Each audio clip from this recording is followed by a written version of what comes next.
Have you ever met a stranger? Someone you shared only a fleeting moment with, yet their presence lingered in your thoughts for days. Or perhaps you can recall a relationship that arrived like a storm, completely altering the landscape of your life, leaving you changed in its wake. And then, there are the connections that bring a pain so profound. Asoho sujip. It feels etched into your very being. We spend so much of our lives navigating these encounters, these arrivals and departures, and in the quiet moments, we are often left with a single, haunting question. Is any of this random? Is it all just a series of cosmic accidents? A chaotic, meaningless dance of atoms in the void. This question can become a source of deep anxiety in our modern lives. We are taught to seek logical explanations, to find predictable patterns in the chaos, but human connection so often defies simple logic. We replay conversations, we analyze actions, we try to draw straight lines between cause and effect, yet we end up feeling lost in a labyrinth of what-ifs and why-me's. This struggle for answers, this attempt to impose order on the beautiful, terrifying mystery of human relationships, often leaves us feeling powerless, like a ship adrift on an endless ocean. Subject to the whims of unpredictable currents, we feel stuck, wondering why certain people, especially those who bring us challenges, seem to find us time and time again. But what if there was another way to see? An ancient lens through which these seemingly random events resolve into a pattern of profound significance. What if we were to gently set aside the search for a simple, mechanical cause, and instead open ourselves to a wisdom that has contemplated these very questions for thousands of years? This wisdom speaks not of accidents, but of arrivals. It offers not a rigid destiny, but a delicate, intricate map of connection. This is the wisdom of dependent origination, the understanding that nothing exists in isolation, and the law of karma, the simple, elegant truth that our actions, intentions, and thoughts ripple outwards, shaping the world we experience and drawing towards us the very people we need. It suggests that no one, absolutely no one, appears in your life by chance. They are not random occurrences, but rather the necessary convergence of countless causes and conditions arriving in your life at the perfect time to deliver the perfect lesson. To truly understand why no one appears in your life by accident, we must first gently dismantle our most cherished illusion, the idea of a solid, separate self. We look at our hands and say, "These are my hands." We look in the mirror and say, "That is me." We believe we are independent entities, authors of our own story, moving through a world of other, equally separate entities. But this perception, as comforting as it may be, is like believing a wave is separate from the ocean. The wisdom of dependent origination invites us to look deeper, not with the cold eye of a scientist, but with the gentle, patient gaze of a poet. It asks us to see that nothing, absolutely nothing, exists on its own. Everything is interconnected, interwoven in a vast, intricate tapestry of existence. This principle, in the ancient language of Pali, is called Pratitya Samutpada. It sounds complex, but its essence can be captured in a simple, profound phrase: this is. Because that is, this is not. Because that is not. This arises. Because that arises. This ceases. Because that ceases.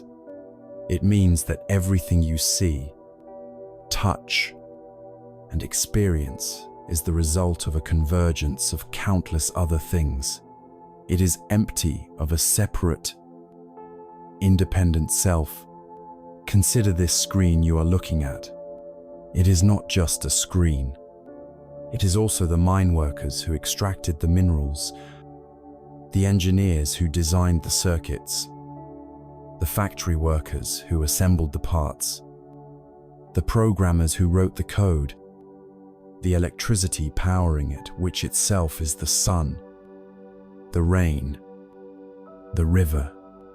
Look deeply enough, and you see the entire universe contained within this single object. It has no separate existence. Now, let us take this understanding and apply it to the formation of a relationship, using a metaphor that is both simple and profound: the seed and the soil. Imagine every potential connection, every possible meeting, as a tiny seed. This seed is the Nyan, the primary cause. It might be a shared memory from a past life, a common interest, an unspoken affinity, or simply the potential for a lesson to be learned. This seed, on its own, is dormant. It holds potential, but it is powerless without the right conditions. These conditions are the Duyan. Duyan is the soil, the water, the sunlight, the air, and the gardener. It is everything that must come together for the seed of Nan to sprout. Let's explore this. The soil could be the place you meet a bustling city street, a quiet library, a sterile office, or a warm, inviting cafe. Each environment provides a different texture, a different set of nutrients for a potential connection. The water could be the emotional climate of that day. Are you feeling open, joyful, and receptive, or are you closed off, stressed, and distracted? Is the other person feeling the same? If one of you is parched with anxiety, the seed may not get the moisture it needs to germinate. The sunlight could be the timing. Meeting someone at a peaceful, settled time in your life is vastly different from meeting them in the midst of a personal crisis. The same two people could meet at two different times in their lives and have completely different outcomes, all because the quality of the sunlight, the duyan of timing, has changed. And then there is the gardener, which is our own awareness, our own intention. Do we tend to the sprouting seed with care, or do we trample it with judgment and expectation? The convergence of these conditions is not a simple affair. It is a cosmic conspiracy of breathtaking precision. Let us paint a picture. Imagine a man named David who walks into a coffee shop. A woman named Claire is sitting by the window. They make eye contact. They smile. A conversation begins, and something sparks. A new relationship is born.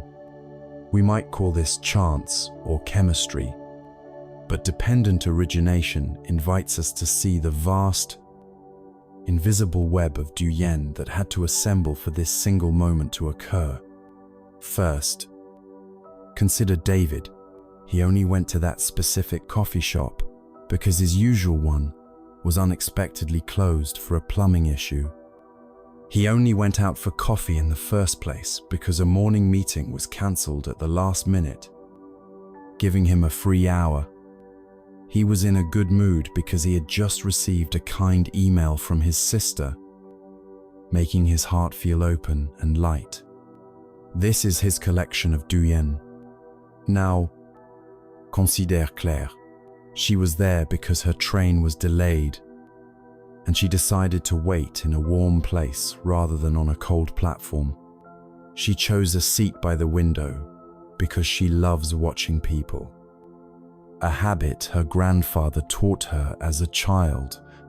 She was reading a book by an author David also happens to admire, and she had just finished a particularly beautiful passage, leaving her in a state of quiet contentment.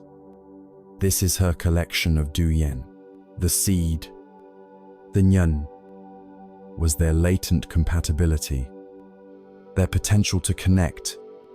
But look at the staggering number of conditions, of douyen, that had to align perfectly: the broken pipe, the cancelled meeting, the kind email, the delayed train, the grandfather's habit, the shared author. Change a single one of these conditions if the plumbing in the other shop had not failed, if the meeting had not been cancelled, if the train had been on time, and that specific moment of connection would not have happened. They might have walked past each other 100 other times on the street. But because the soil, the water, and the light were not right, the seed never sprouted. This brings us to a crucial point. Understanding non-duality is not surrendering to a predetermined fate. It is the very opposite. Fate implies a fixed script, a story already written that we are powerless to change. Dependent origination reveals that life is not a script, but a dynamic, flowing river, the nyun. The causes from our past actions may determine the general direction and force of the river's current, but the douyen, the conditions, are the riverbanks, the rocks, and the weather, and we have the power to interact with them in every single moment. Your state of mind is a condition. Your awareness is a condition. Your intention is a condition. By cultivating a mind of mindfulness, kindness, and openness, you are actively changing the quality of the soil you carry with you everywhere you go. You become fertile ground for wholesome seeds to sprout. If David had walked into that coffee shop angry about his cancelled meeting, his internal douyen would have been toxic. Even if Claire smiled, he might have scowled back, and the moment would have been lost. He would have poisoned the soil himself. This is where true agency lies. You cannot go back in time to change the seeds you have planted in the past, but you can, right now, choose to tend the garden of your life. You can choose to add the nourishing water of compassion and the warm sunlight of awareness to every interaction. You can learn to work with the conditions you are given, rather than fighting against them. So when you meet someone, understand that you are witnessing a miracle of convergence. Their presence in your life is the culmination of 1,000 seen and unseen causes and conditions, stretching back into a past you may not even remember. They are not a random data point. They are the blossoming of a very specific seed, in a very specific soil, at a very specific time. They have arrived because all the conditions of the universe conspired to bring them to your door. And now that we see how this intricate web connects everything, a new question arises. If Nyenzuyen is the how, the mechanism of connection, then what is the why?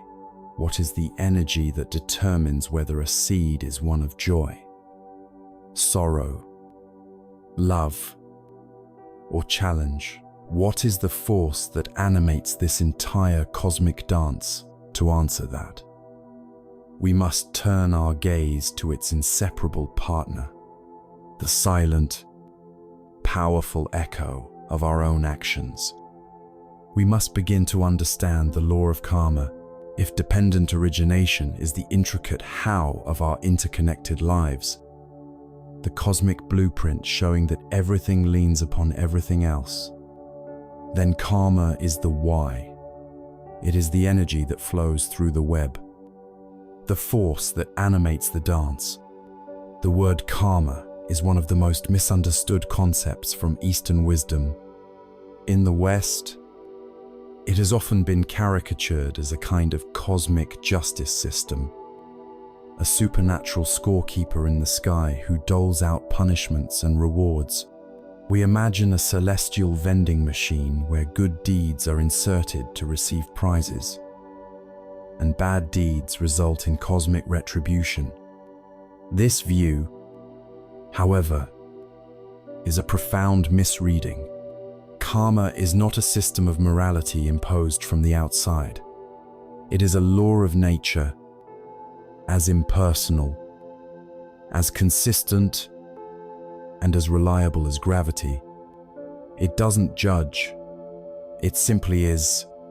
The word karma comes from the Sanskrit root kri, which simply means to act or to do. So, at its core, karma is action. It is not just the result of the action, but the action itself. Every act we perform, every word we speak, and most importantly, every thought we think, is karma. These actions are like seeds we plant in the fertile soil of the universe. The results of these actions, known as vipaka, are the fruits and flowers that inevitably grow from those seeds. A seed of an apple tree cannot produce a lemon. A seed of a poisonous vine cannot produce a nourishing fruit. In the same way, an action born of love and generosity cannot, by its very nature, produce a result of suffering and isolation. This is not a reward. It is a natural consequence. It is the law of cause and effect applied to the ethical and intentional dimensions of our existence. Think of your actions as a voice shouting into a vast canyon. The karma is the shout itself. The vipaka is the echo that returns to you. The quality of the echo is determined entirely by the quality of the initial shout. If you shout words of anger and hatred into the canyon, the echo that returns will not be gentle and loving. It will carry the same harsh, painful frequency. If you sing a song of joy and compassion, the echo that reverberates back to you will be just as beautiful. The canyon is not judging your shout. It is simply reflecting its nature. The universe operates in precisely the same way. Here we arrive at the absolute heart of karma, the element that gives it its power and nuance. That element is intention. In the language of the Buddha, this is cetana. He famously said, "It is intention, monks, that I call karma. Having intended, one acts through body, speech, and mind." This is a revolutionary statement. It means that the moral character of an action is not determined by the outcome, but by the intention that precedes it. Imagine you are walking down a crowded street and you accidentally bump into someone, causing them to stumble. There was an action and a result, but there was no negative intention. The karmic imprint is negligible. Now, imagine you see someone you dislike, and with a surge of anger, you intentionally shove them. The physical action might look similar, but the intention, the cetana, is one of harm. You have just planted a potent, negative karmic seed. The universe doesn't just register the shove, it registers the hatred that fueled it. This principle of intention is what makes karma a profound tool for self-awareness, rather than a simple ledger of good and bad deeds. It calls on us to become archaeologists of our own minds. We can perform an act of charity, giving money to someone in need. On the surface, this is a wholesome action. But what was the cetana? Did we give from a place of genuine compassion, feeling a connection to their suffering and wishing for their well-being? Or did we give because others were watching and we wanted to be seen as a generous, virtuous person? Or perhaps we gave with a subtle sense of superiority, reinforcing our own ego as the helper and them as the helpless. The external act was the same, but the internal seeds planted were vastly different. Only the seed of pure compassion will bear the fruit of true happiness. The others will bear the fruit of pride, attachment, and the subtle anxieties of maintaining a public image. This law of action and intention also explains the phenomenon of collective karma, or kognyep. When we share a common intention and participate in a shared action with others, we create a shared karmic result. This is why certain groups of people are drawn together time and time again. Across lifetimes, the family you are born into is not a biological lottery. It is a gathering of beings who share a deep and complex karmic history. The joys, sorrows, talents, and dysfunctions that flow through a family are often the ripening of collective actions and intentions from the past.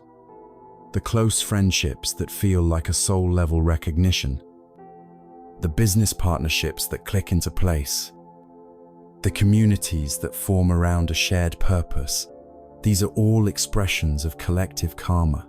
It is the universe bringing together the co-authors of a shared story to experience the next chapter. This is another reason why no one is in your life by accident. They are there because you share a karmic resonance, a song that your souls have been singing together for a very, very long time.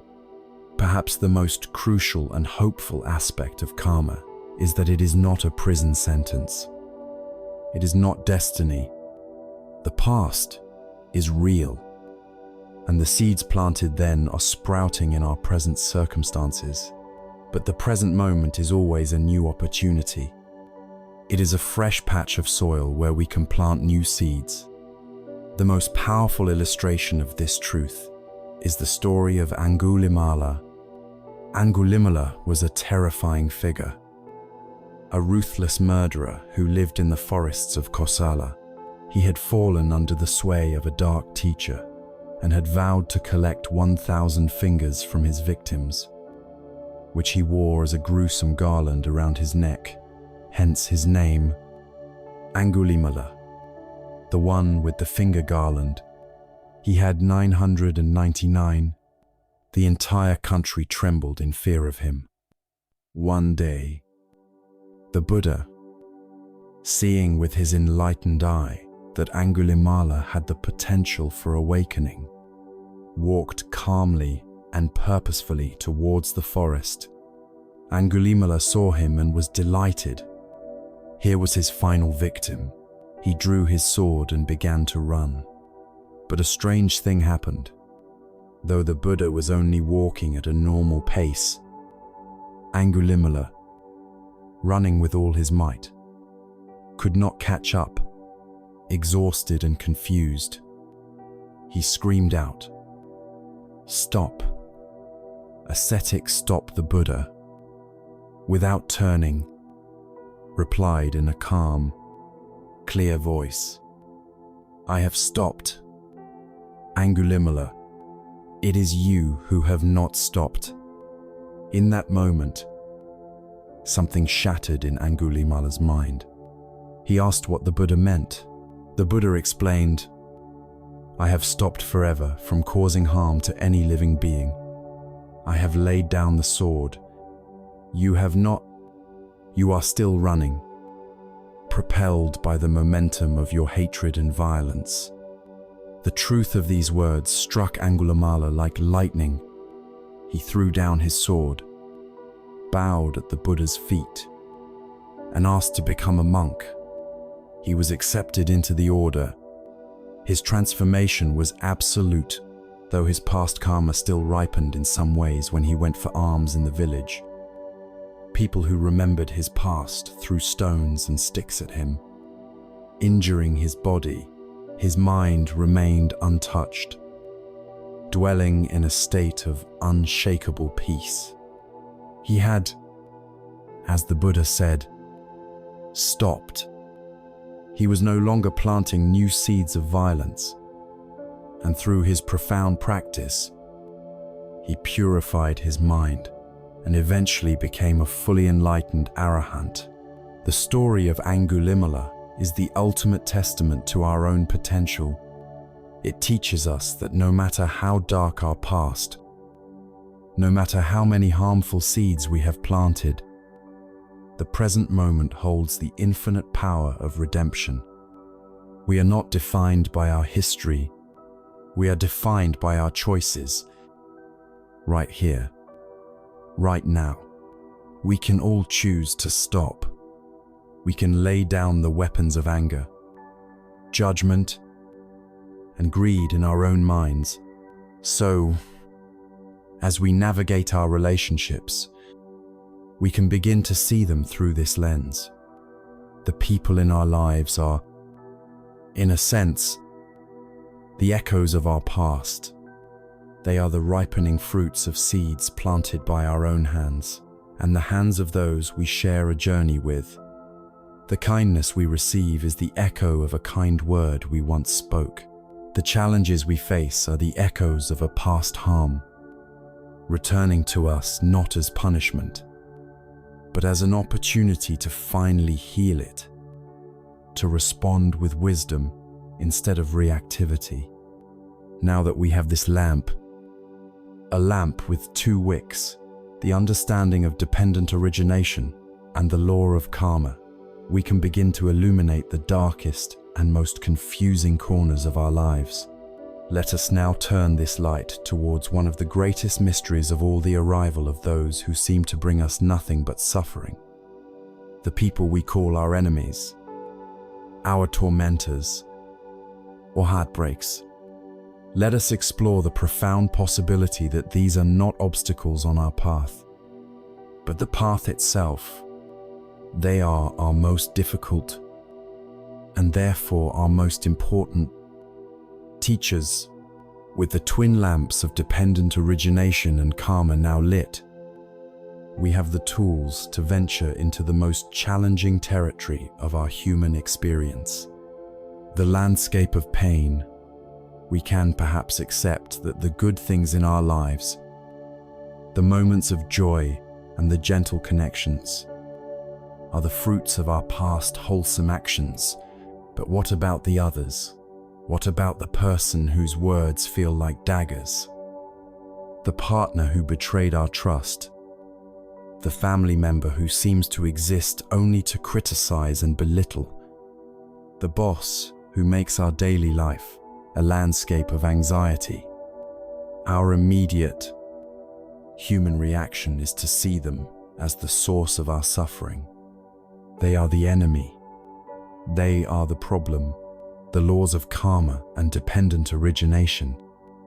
However, invite us to consider a possibility so radical, so counterintuitive, that our mind will want to resist it with all its might. It is the possibility that these people are not obstacles on our path. They are the path itself. They are our most powerful, most relentless, and therefore our most invaluable teachers. Before we go any further, it is crucial to state what this does not mean. This perspective is not an excuse for abuse. It is not a justification for harmful behavior. It is not a call to passively accept mistreatment or to remain in dangerous situations. The wisdom of this teaching is not about changing them or even about absolving them of their actions. It is about fundamentally transforming our own internal relationship to the suffering they trigger, and in doing so, reclaiming our power and finding the path to freedom. It is not about blaming the victim. It is about empowering the student who lies dormant within the victim. The first lesson from the teacher, named Suffering, is the lesson of the mirror. The difficult people in our lives are not the creators of our pain. They are the mirrors that reveal the pain already residing within us. Imagine you have a deep, hidden bruise on your arm. You might forget it's even there, but then someone brushes past you in a crowd, hitting that exact spot, and a jolt of excruciating pain shoots through you. Was the person who brushed past you the source of that agony? No, they were merely the trigger, the external condition. The source of the pain was the pre-existing bruise. So it is with our minds. We all carry latent, unresolved pains, fears, and insecurities. These are the karmic seeds from our past. They are our bruises. A difficult person is simply someone whose karmic signature, whose way of being in the world, happens to brush up perfectly against our deepest bruise. They don't create the anger in us. They reveal the dormant anger we have been carrying. They don't create our insecurity. They expose the insecurity that was already there, waiting for a trigger. They are the duyen, the condition that allows our negative nan, our karmic seeds, to sprout into the light of day where we can finally see them. This is why their effect on us is so potent. They activate our suffering. They don't invent it. Most of us become experts at managing our pain. We build elaborate psychological fortresses. We distract ourselves with work, entertainment, and endless scrolling. We bury the difficult emotions so deep we can almost pretend they don't exist. But the teacher of suffering is a master infiltrator. They have a key that unlocks our deepest vaults. They know exactly which buttons to push, which words to say, which actions to take to bypass all our defenses and touch the raw nerve of our oldest wounds. From a conventional perspective, this feels cruel and malicious, but from a soul perspective, it is an act of profound, if severe, mercy. It is a wake-up call. The intense pain they trigger is an alarm, a flashing light on our inner dashboard, screaming that there is an unhealed part of us that needs our loving attention. Let us explore this through the metaphor of a master potter and a lump of clay. Imagine you are a lump of clay, fresh from the earth. You hold the potential to become a beautiful, strong, and useful vessel. But in your current state, you are also mixed with impurities. There are hard pebbles of arrogance, sharp twigs of jealousy, and hidden air pockets of fear. If these impurities are not removed, you will crack and shatter in the intense heat of the kiln. The inevitable trials of life. The master potter places you on the wheel. His touch is firm. He slams you down, again and again, to force out the air pockets. The clay might think, "This is violent, he is trying to hurt me." Then he takes a wire and cuts you in half. Exposing your core, he meticulously picks out the pebbles and twigs. To the clay, this feels like being dismembered.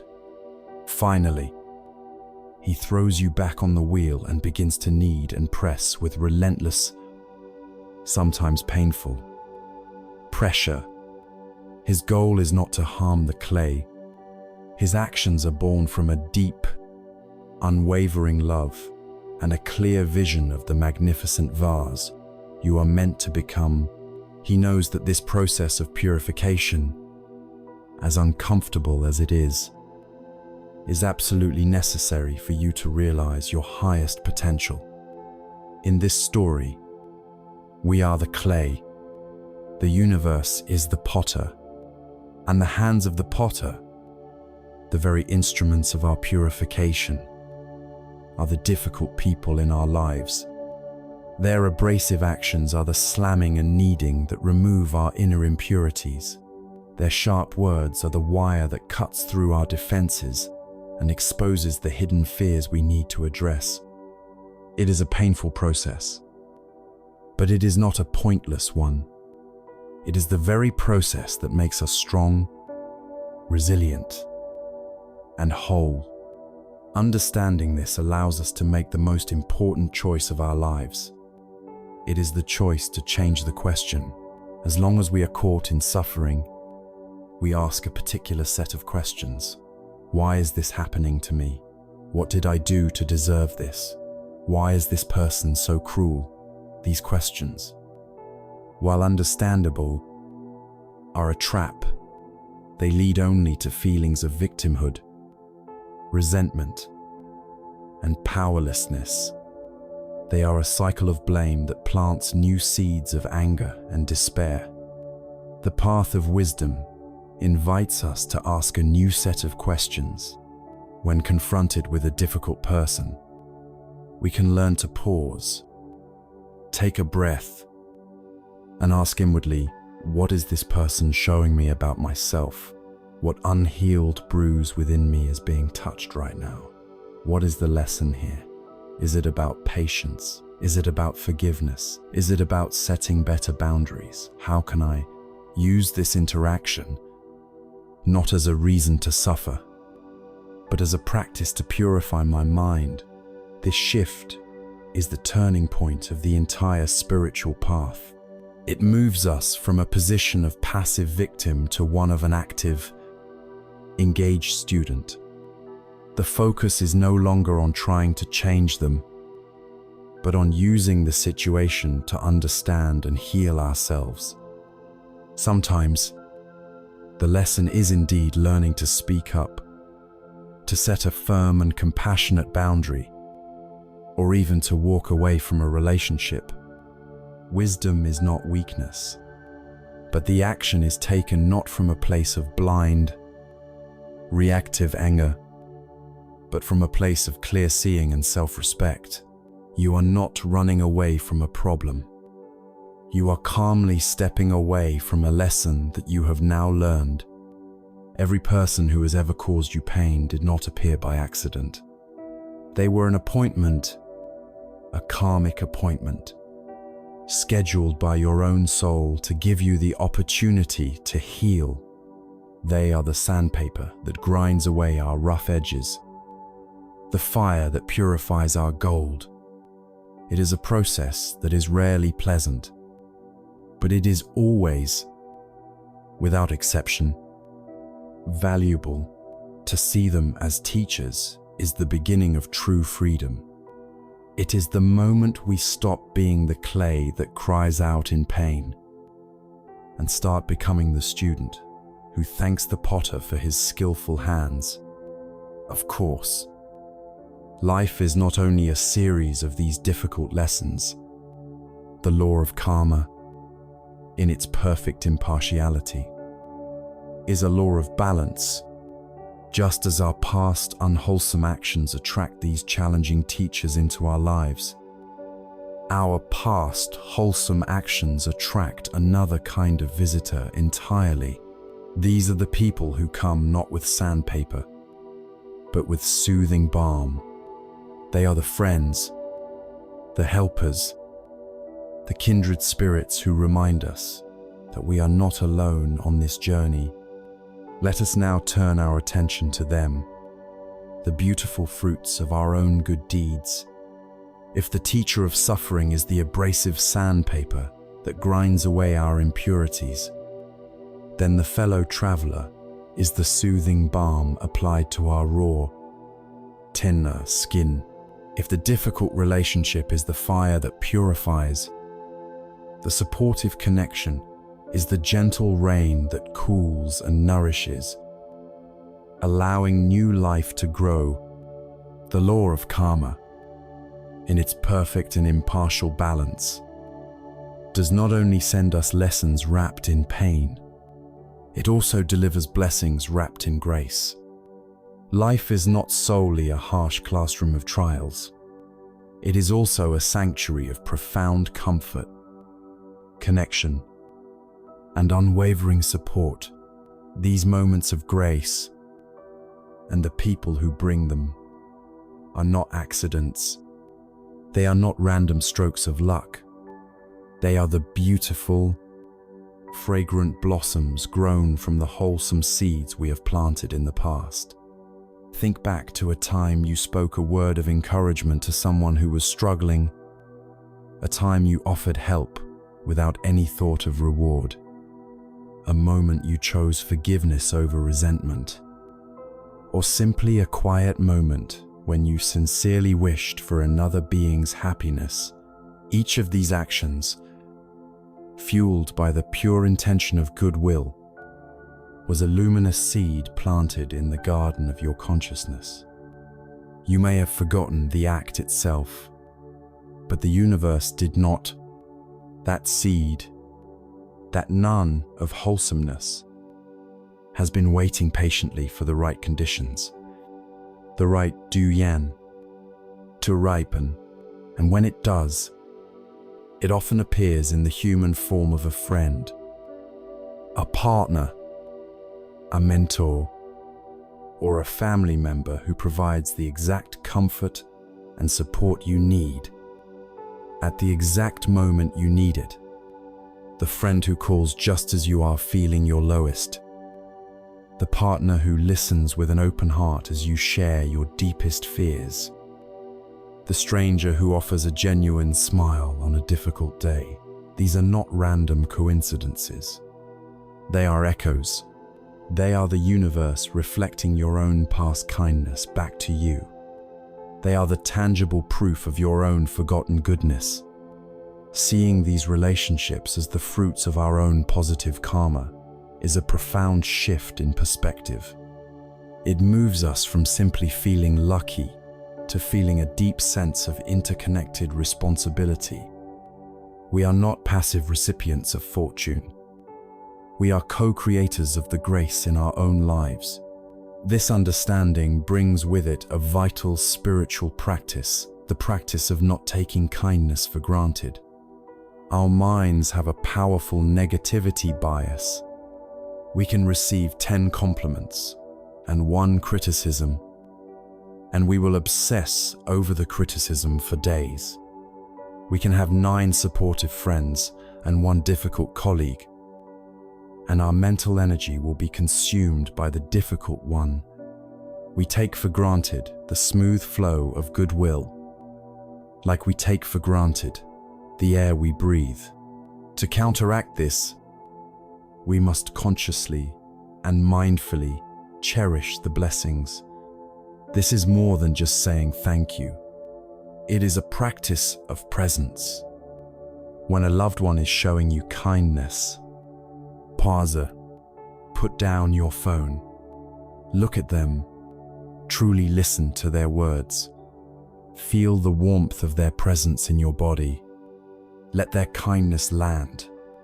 By doing so, you are not only honoring them, you are watering the wholesome seeds within your own consciousness. You are telling the universe, I see this, I value this, more of this, please.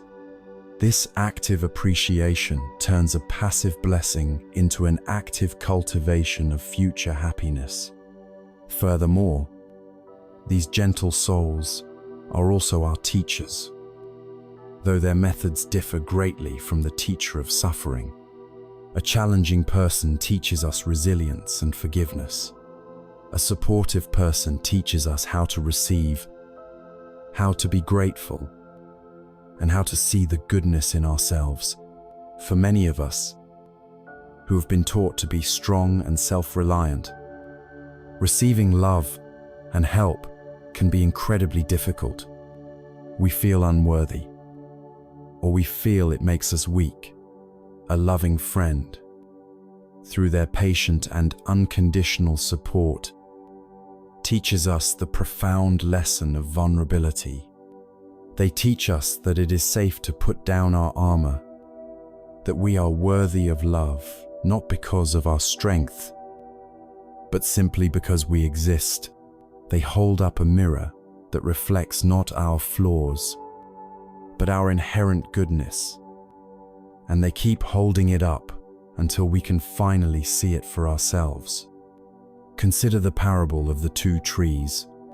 Imagine a single, lone tree growing on an exposed, windswept hill.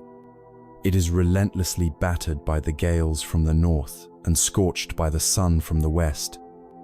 To survive, it must grow hardened and twisted, its branches permanently bent in one direction. It may be strong, but it is a strength born of pure, solitary endurance. It is stunted and weathered. Now, imagine two trees growing side by side in a sheltered grove.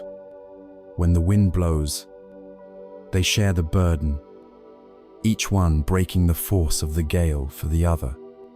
Their branches intertwine, creating a shared canopy that shields them both from the harshest rays of the sun. Their roots reach out and tangle together underground, holding the soil firm and sharing nutrients. These trees do not just survive, they thrive. They grow taller, straighter, and more vibrant, not in spite of each other, but because of each other. Their mutual support is the very source of their majestic strength. We can choose to be the lone, battered tree, believing that we must face every hardship alone, or we can embrace the wisdom of the grove, understanding that our fellow travelers, our supportive connections, are not a luxury, but a necessity for a flourishing life. They are a sign of a healthy ecosystem, a result of our own capacity to connect and contribute. This leads to one of the most beautiful aspects of wholesome relationships, the co-creation of future happiness. When you and a loved one engage in acts of kindness together, when you volunteer, create something beautiful, have an uplifting conversation, or simply support each other's dreams, you are performing a powerful act of collective karma. You are weaving a shared tapestry of light. Each act of mutual support, each moment of shared joy, each instance of compassionate forgiveness adds another golden thread. This not only strengthens your bond in the present moment, but it creates a powerful, positive momentum that will ripen in the future. You are planting a garden together, one that will bear fruit for years, and perhaps lifetimes to come. You are ensuring that your souls will continue to find each other in future circumstances of light, joy, and mutual growth. Therefore, the presence of a loving person in your life is a sacred invitation. It is an invitation to heal, to practice gratitude and to become a more gentle, open, and receptive being. It is the universe's way of saying, here is the result of your past goodness. Rest here, heal here, and from this place of nourishment, continue to plant seeds of love and kindness in the world. Do not overlook these sanctuaries of the heart. They are not rest, stops on the journey. They are the destination itself, the lived experience of our own inherent capacity for goodness, reflected back to us in the loving eyes of another. We have now seen how people arrive in our lives as challenging teachers and as gentle companions, as sandpaper and as balm. But the law of connection is more nuanced still. Sometimes, a person appears who is neither one nor the other, but something far more intimate and unsettling. They arrive as a perfect, undeniable mirror, reflecting back to us not only the parts of ourselves we admire, but also the hidden shadows we refuse to see. We have walked through the landscape of our relationships and met two distinct types of visitors. First, the teacher of suffering, the abrasive catalyst who arrives to help us purify our minds. Then, the fellow traveler, the gentle companion who arrives as a soothing balm, a result of our past goodness. Now, we venture into a more subtle and often more perplexing territory. We encounter the person who is neither a clear teacher of pain nor a simple companion of comfort. They are something else entirely. They are a mirror. Have you ever met someone who, for reasons you cannot quite articulate, just gets under your skin? It's not that they are a bad person, but some minor habit of theirs, a touch of arrogance, a bit of disorganization, a hint of neediness, provokes an unreasonably strong reaction in you. Conversely, have you ever felt an almost irrational admiration for someone? You are captivated by their courage, their creativity, or their serene presence, and you feel drawn to them in a way that transcends simple friendship. These powerful reactions, both positive and negative, are not really about the other person at all. They are about you. When you have a reaction this strong, you are not seeing another person clearly. You are seeing a reflection of a hidden part of yourself. Let us first look into the negative mirror, the reflection that makes us recoil. This is where we encounter our own shadow. The great psychologist Carl Jung observed that the things that irritate us most in others are often the unacknowledged or repressed parts of our own personality. This is called projection.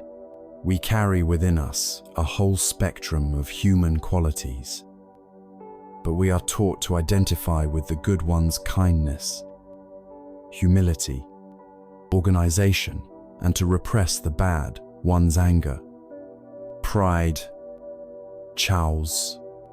When we deny these shadow qualities in ourselves, we don't eliminate them, we just make them unconscious. And from this unconscious place, they are projected onto the outside world. We begin to see our own disowned anger or pride in other people, and we react to it with intense judgment. Think of it as a psychological allergy.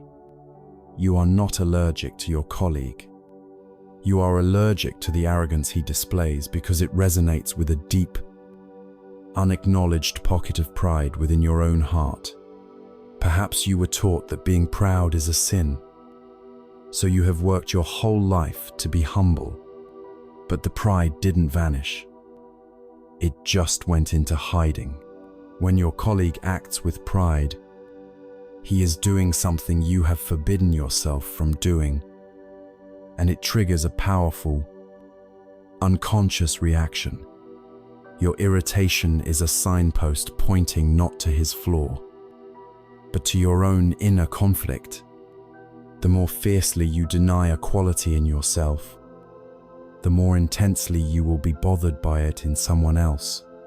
The person who is most outraged by another's dishonesty is often the one struggling with their own subtle deceptions. The person who cannot stand neediness in others is often terrified of their own deep-seated need for love and support. Now, let us turn to the positive mirror, which is just as powerful and far more inspiring. When you are deeply moved or inspired by a quality in another person, you are also seeing a reflection. You are not just seeing their light, you are seeing the glimmer of your own untapped potential. The courage you admire in a friend is a reflection of the seed of courage lying dormant within you. The creativity that captivates you in an artist is a reflection of your own creative wellspring, waiting to be accessed. The compassion that touches you in a spiritual teacher is a reflection of your own boundless heart, waiting to be opened. These people are not here to make you feel small or inadequate. In comparison, they are messengers from your own higher self. They arrive in your life to show you what you are capable of becoming. Their presence is an invitation. The intense admiration you feel is your own soul whispering, "See, this is also in you. You have this capacity for greatness, for beauty, for love. It is time to awaken it."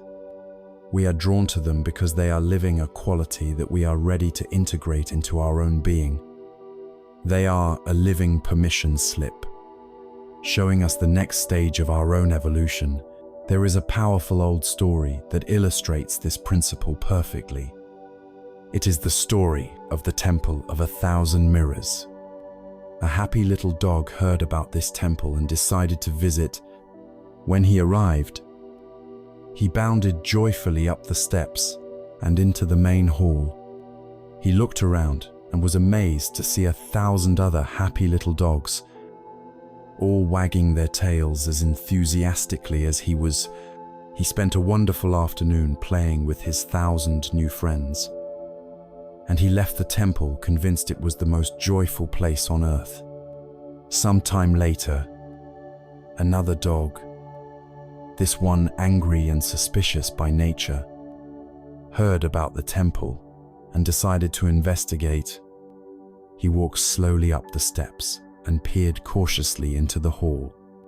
He saw 1,000 unfriendly-looking dogs staring back at him. Feeling threatened, he let out a vicious snarl and bared his teeth. To his horror, all 1,000 dogs snarled and bared their teeth right back at him. He fled the temple in terror, convinced it was a den of dangerous dogs who were out to get him. The moral of the story is simple, yet profound. It was the same temple, the same mirrors. The only thing that was different was the being who was looking into them. The world does not give us what we want. It gives us what we are. The people we encounter are the mirrors, and our reaction to them is simply our reaction to our own reflection. This understanding transforms every relationship into a powerful practice of self-awareness. It provides a clear method for inner work. When you feel that strong, visceral reaction of judgment or irritation towards someone, you can pause. Instead of focusing on them, you turn the lens inward. You ask, what is it in them that is also in me? What disowned part of myself is this person reflecting back to me? This question, asked with genuine curiosity and not with self-blame, is the beginning of wisdom. It allows you to reclaim your projection and integrate your own shadow. Likewise, when you feel that powerful pull of admiration or inspiration, you can pause. Instead of placing that person on a pedestal, you ask, "This beautiful quality I see in them is also in me. What is one small thing I can do today to water that seed of courage, or creativity, or compassion in my own life?" This turns admiration from a passive experience into an active path of growth. Nowhere is this mirror effect more intense than in our most intimate relationships. A true partner, a soul-level connection, is the clearest and most unforgiving mirror you will ever find. They will reflect your light back to you so brightly that you are forced to own your own magnificence. And they will reflect your shadow back to you so clearly that you have no choice but to face your own wounds and insecurities. This is why these relationships are the source of both our greatest joy and our deepest challenges. A conscious partnership is not about finding someone who is perfect or who never challenges you. It is about two people bravely agreeing to hold the mirror up for one another and to love what they see, both the brilliant light and the dark, hidden corners. Ultimately, the lesson of the mirror is a lesson in responsibility. The people in our lives are not doing things to us. They are revealing ourselves to ourselves. Each person, whether they provoke us or inspire us, is a heaven-sent opportunity to know ourselves more deeply, to heal our wounds, and to awaken our highest potential. We have now looked outward at the people who arrive as our teachers, our companions, and our mirrors. But all these encounters, all these lessons, and all these reflections are ultimately pointing us in one direction. They are pointing us inward. The most profound journey is not in understanding why others appear in our lives, but in finally, truly, meeting the one person who has been there all along. It is time to explore the most fundamental and inescapable relationship of all, the one we have with ourselves. We have journeyed far into the landscape of our connections, learning to see the people who enter our lives as teachers, companions, and mirrors. We have studied the intricate web of dependent origination and the powerful echoes of karma. But in all this looking outward, in all this analysis of others, we have been avoiding the central point, the sun around which all these relational planets orbit. In every interaction, every heartbreak, every joy, every lesson, there has been one constant presence. You are the common denominator of your entire life. We have spent our time examining the reflections, but now we must finally turn and face the one who is looking into the mirror. It is time to explore the most fundamental, most challenging, and most rewarding relationship you will ever have, the one you have with yourself. For most of us, this is the most neglected relationship in our lives. We invest time and energy into our partners, our children, our friends, and our careers, but we treat ourselves like a stranger, or worse, an enemy. We live with a relentless inner critic, a voice that narrates our life with a constant stream of judgment, comparison, and shame. It tells us we are not smart enough, not attractive enough, not successful enough. We would never dream of speaking to a dear friend the way we speak to ourselves in the privacy of our own minds. Yet, we have become so accustomed to this inner cruelty that we accept it as normal. Here is a fundamental truth. The relationship you have with yourself is the blueprint for every other relationship you will ever have. It sets the standard. The way you treat yourself unconsciously teaches the world how to treat you. If you consistently neglect your own needs, you are sending out a subtle but powerful signal that your needs are not important, making it more likely that you will attract people who also neglect them. If you constantly betray your own intuition and values to please others, you are creating a template for betrayal, and you will not be surprised when others let you down. If you treat your body and mind with disrespect, you are establishing a baseline of disrespect that others will simply match. The world does not give you what you deserve. It gives you what you believe you are worthy of. And your treatment of yourself is the ultimate statement of that belief. This dynamic can also be understood through the law of karma. We often think of karma as actions performed towards others. But the most primary and potent karma we create is the karma we create with ourselves. Every act of harsh self-judgment is a karmic action. It is an act of mental violence, and it plants a seed. The fruit of that seed, the vipaka, is a life colored by anxiety, low self-worth, and a pervasive feeling of not enoughness. Every time you ignore your exhaustion and push yourself past your limits, you are performing a karmic act of cruelty against your own body. The fruit is burnout, illness, and resentment. Conversely, every act of self-compassion is a wholesome karmic action. When you forgive yourself for a mistake, when you allow yourself to rest, when you nourish your body with good food, when you speak to yourself with the kindness you would offer a child, you are planting seeds of peace, resilience, and worthiness. The fruit of these seeds is the natural attraction of people and circumstances that resonate with that same frequency of kindness and respect.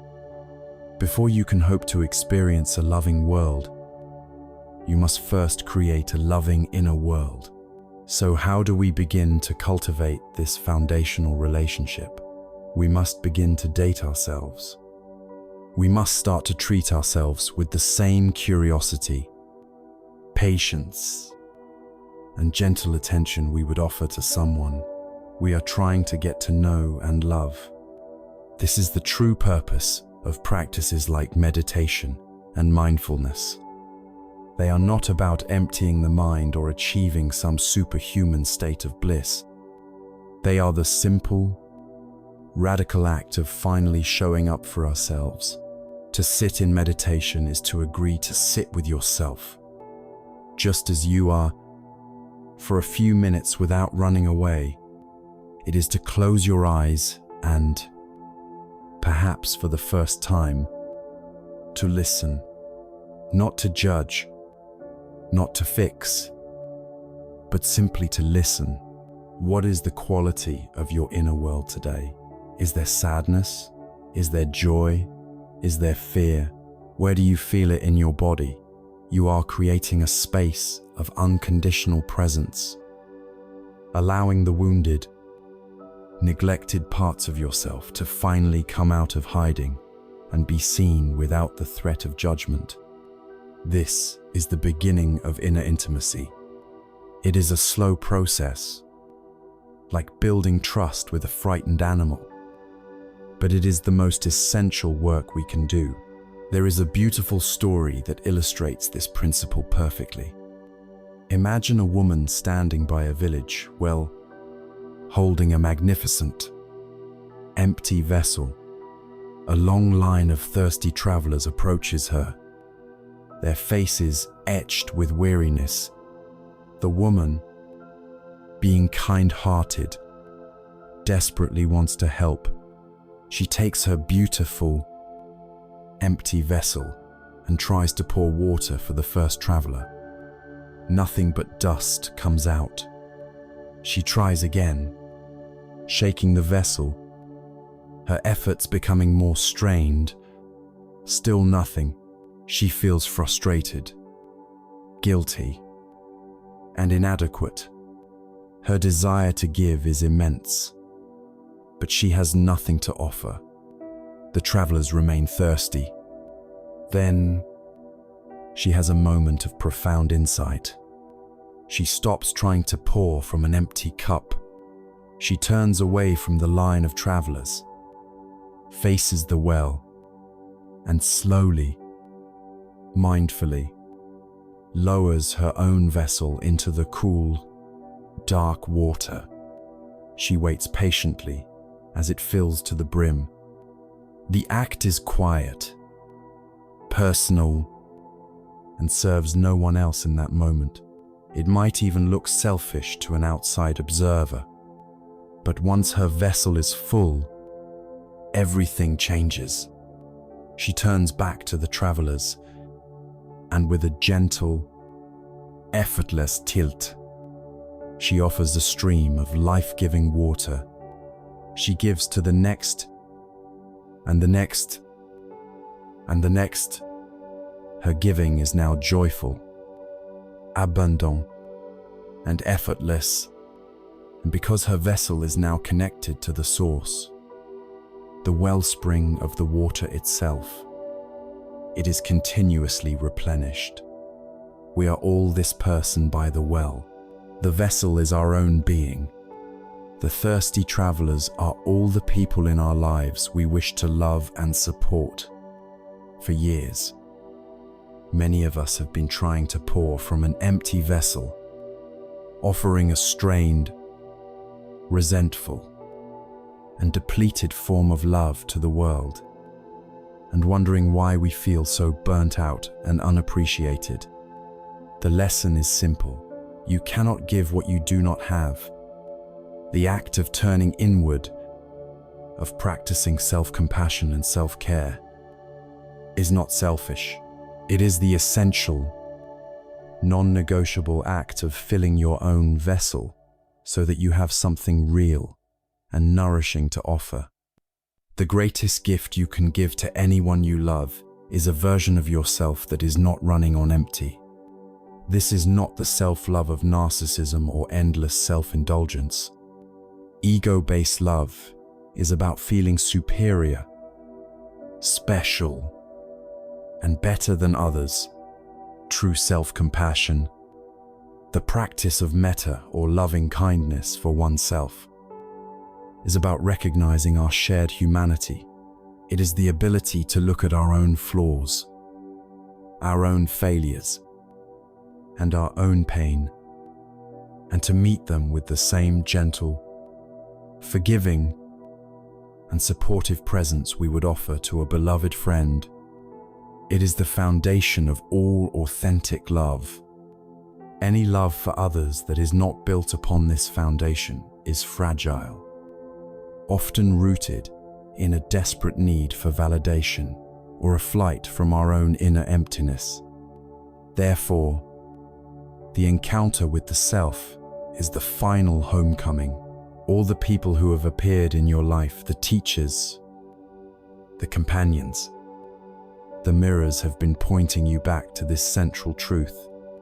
They have been showing you the contents of your own mind and heart. The work is not to endlessly analyze them, but to use their reflections as a guide to turn inward, to build a home within yourself that is so filled with warmth, acceptance, and peace that you are no longer desperately seeking shelter in the approval of others. Once you begin to establish this foundation of inner friendship and compassionate self-awareness, you become equipped with a new kind of strength.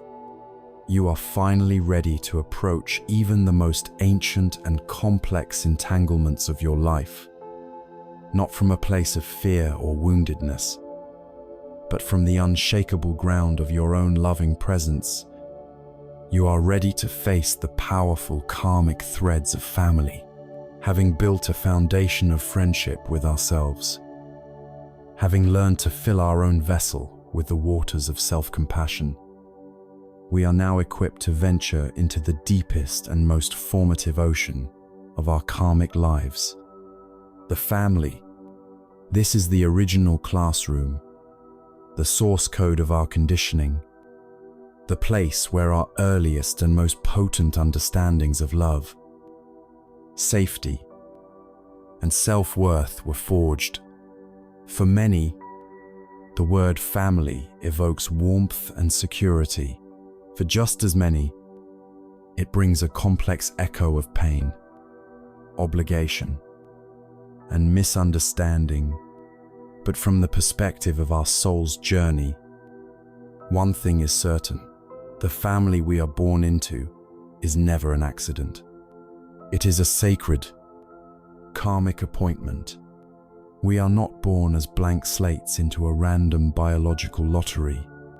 We are born into a specific karmic constellation, a soul group that has been traveling together for eons, weaving an intricate tapestry of shared experiences. This is the deepest expression of Ko-Neep, or collective karma. We inherit far more than just genetic traits from our parents and ancestors. We inherit karmic tendencies, emotional patterns, and unresolved spiritual lessons.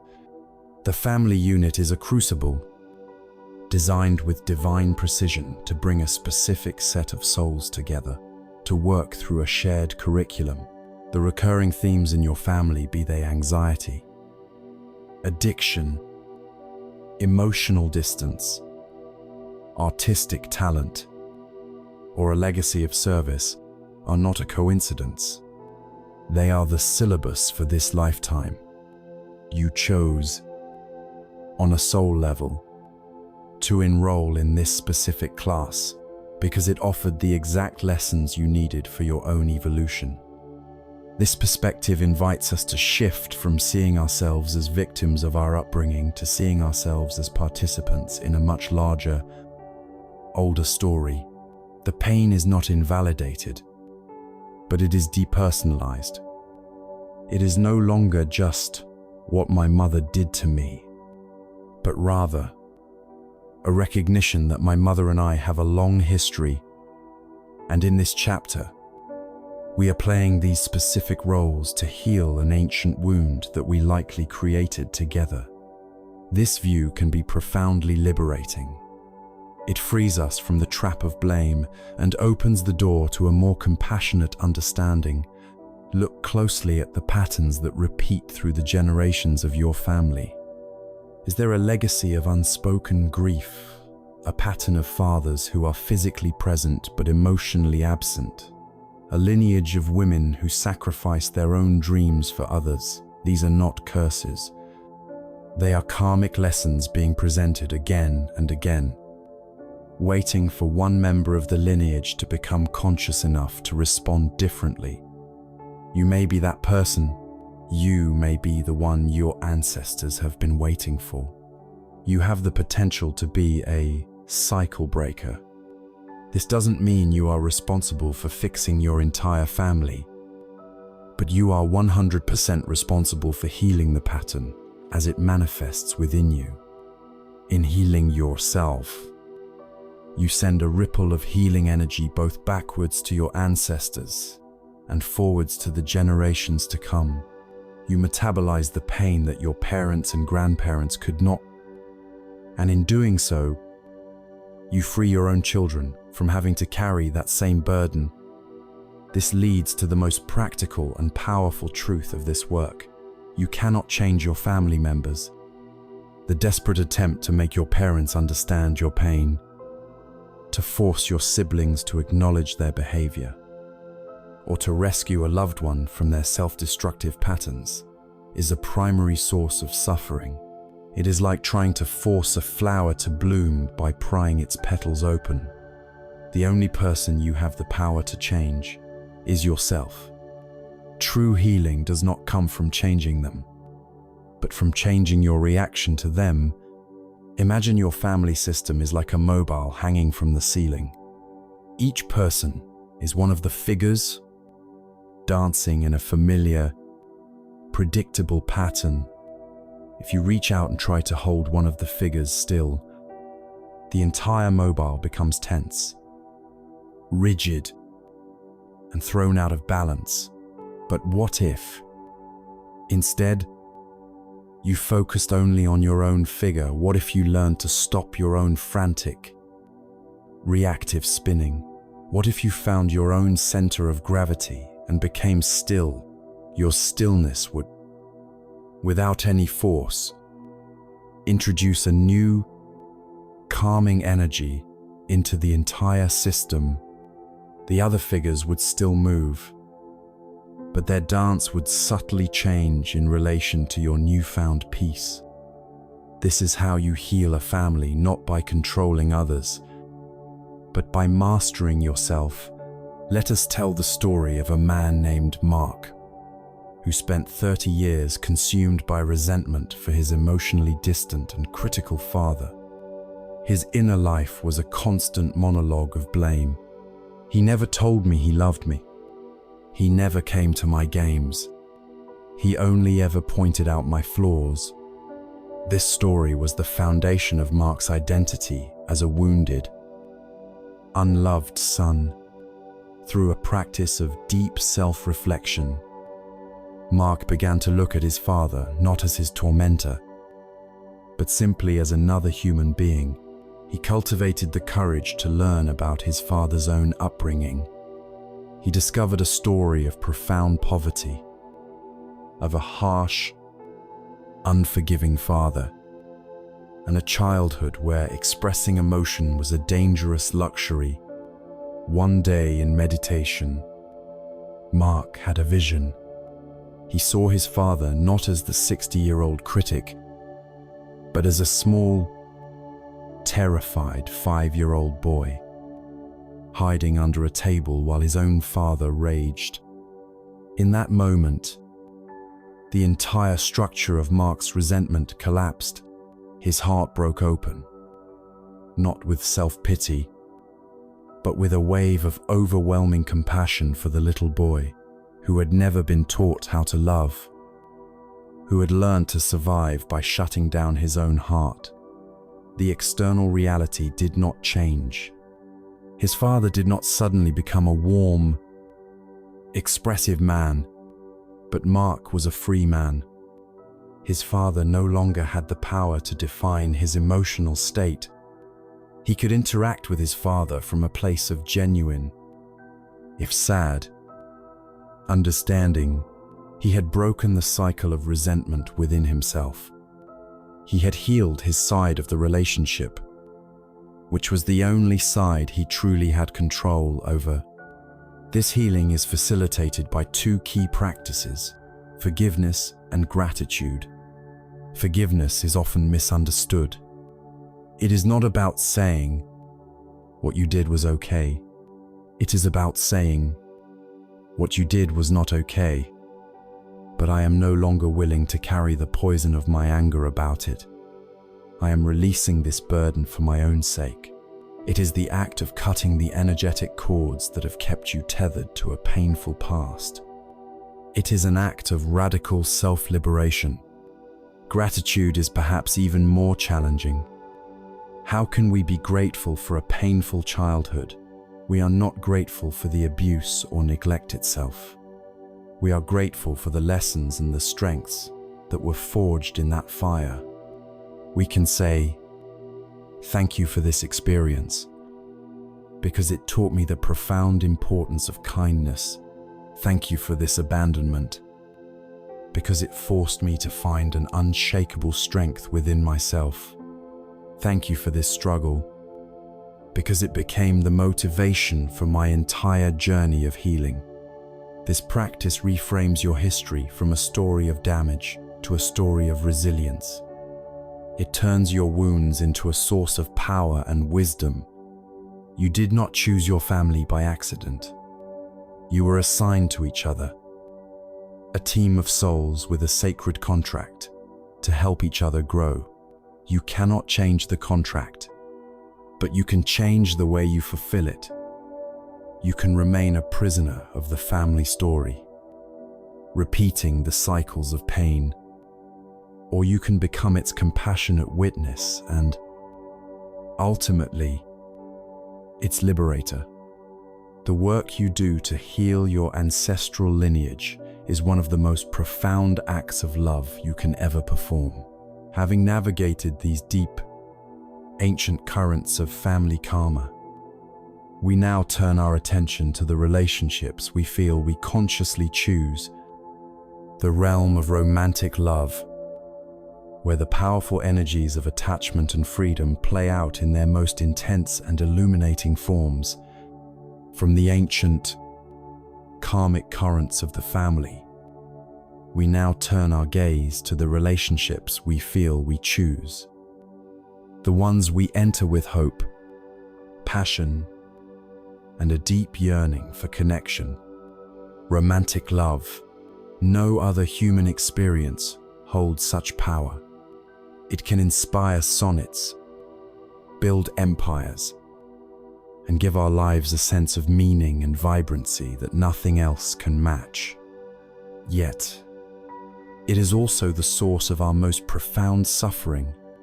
It is the arena of the heart, where our deepest insecurities, our most intense fears, and our most desperate cravings play out in high drama.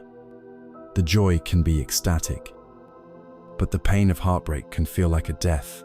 The great wisdom traditions tell us that this suffering does not come from love itself. Love, in its pure form, is never a source of pain. The pain comes from a case of mistaken identity.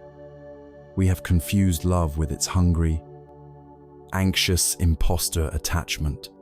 What we so often call love is, in fact, a complex cocktail of desire, need, and possession, a strategy of the ego to finally feel safe, whole, and validated. This is the energy of tanha, the Pali word for thirst or craving. It is the desperate belief that if we can just possess the love of this one special person, the gnawing emptiness inside us will finally be filled. This craving, when it solidifies, becomes upadana, which means clinging or attachment. This is the root of all suffering in relationships. We suffer not because we love, but because we cling. We suffer because we are terrified of loss. We suffer because we try to grasp a flowing river and turn it into a block of ice we can own forever. From this clinging, all the poisons of a relationship are born: jealousy, which is the fear that our possession is threatened; control, which is the attempt to lock down our possession; and unrealistic expectations, which is the demand that our possession behave in a way that constantly pleases us. We become like a desperate dragon, hoarding a treasure in our cave, living in constant fear that someone will come and take it away. This is not freedom. This is not joy. And it is not love. There is a simple, powerful metaphor for this. Imagine you are at the beach and you scoop up a handful of beautiful, golden sand. You are captivated by it. You want to keep it, to own it. Your immediate, instinctual reaction is to close your fist, to squeeze it tight, to make sure not a single grain escapes. But what happens the tighter you clench? The more you strain, the faster the sand streams through the gaps between your fingers. Your desperate attempt to possess it is the very action that causes you to lose it. Soon, all you are left with is a strained hand and a few worthless grains of grit. This is the path of attachment. It is a path of struggle that is doomed to failure, because it fights the very nature of reality. Now, Imagine you scoop up another handful of sand, but this time, instead of clenching your fist, you simply hold your palm open. The sand rests there. Gently, you can admire its color, feel its texture, enjoy its presence in your life. The wind may come and blow some of it away. That is its nature. It is free to stay, and it is free to go. There is no anxiety, no struggle, no fear. You are in a relationship with the sand as it truly is, not as you demand it to be. You are able to love it without needing to possess it. This is the path of compassion, of non-attached love. It is the open palm, not the clenched fist. This open-handed love is not an empty, indifferent state. It is full. It is comprised of 4 beautiful qualities known as the Brahma Viharas, or the divine abodes. The first is metta, or loving kindness. This is the simple, unconditional wish for the other person to be happy.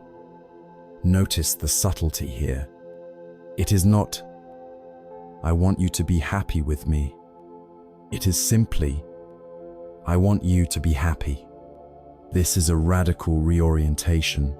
It frees the other person from the burden of being the sole source of our own happiness. The second quality is karuna, or compassion. This is the wish for the other person to be free from suffering. When they are in pain, you don't see it as an inconvenience to you. You feel their pain with them, and you offer your presence and support, not to fix them, but simply to be a comforting space for their own healing. The third is mudita, or sympathetic joy. This is the ability to feel happy for the other person's happiness, even and especially when it doesn't involve you. Can you feel genuine joy when your partner succeeds at work, has a wonderful time with their friends, or finds fulfillment in a personal hobby? This is the direct antidote to the poison of jealousy. It is the celebration of their sovereignty. The fourth and final quality is upekkha, or equanimity.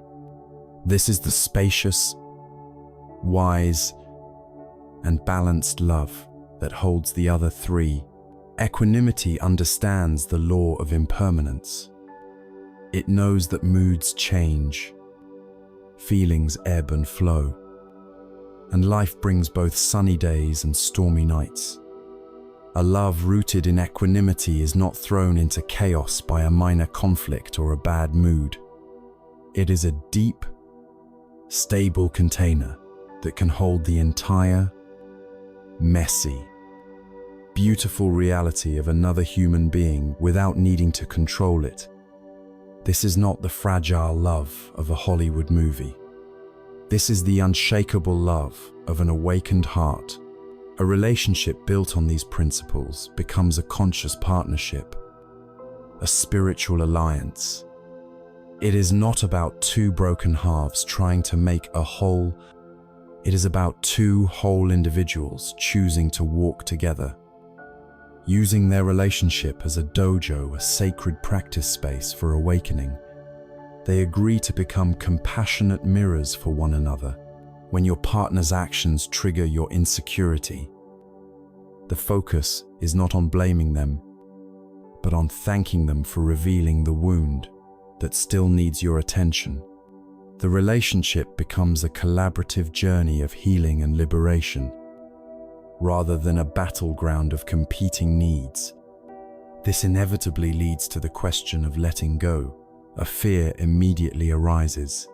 If I practice non-attachment, does that mean I don't care? Does letting go mean I have to break up with the person I love? This is a misunderstanding. You do not let go of the person. You let go of the outcome.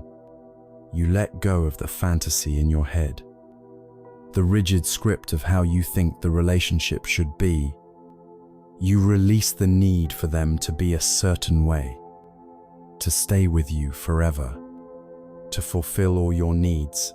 You abandon the project of turning them into the person you want them to be. And you embrace the radical act of loving them for the person they actually are. Right now, in this moment, this is the ultimate act of love, to grant another person their absolute freedom, while still choosing to be with them. Paradoxically, this practice of letting go of control often creates the most secure and intimate bonds, because they are no longer poisoned by the undercurrent of fear. You can finally relax and enjoy the dance, without demanding to know how or when the song will end. You love them fully today, knowing that tomorrow is a mystery. But what happens when, despite our most compassionate intentions, the song does end?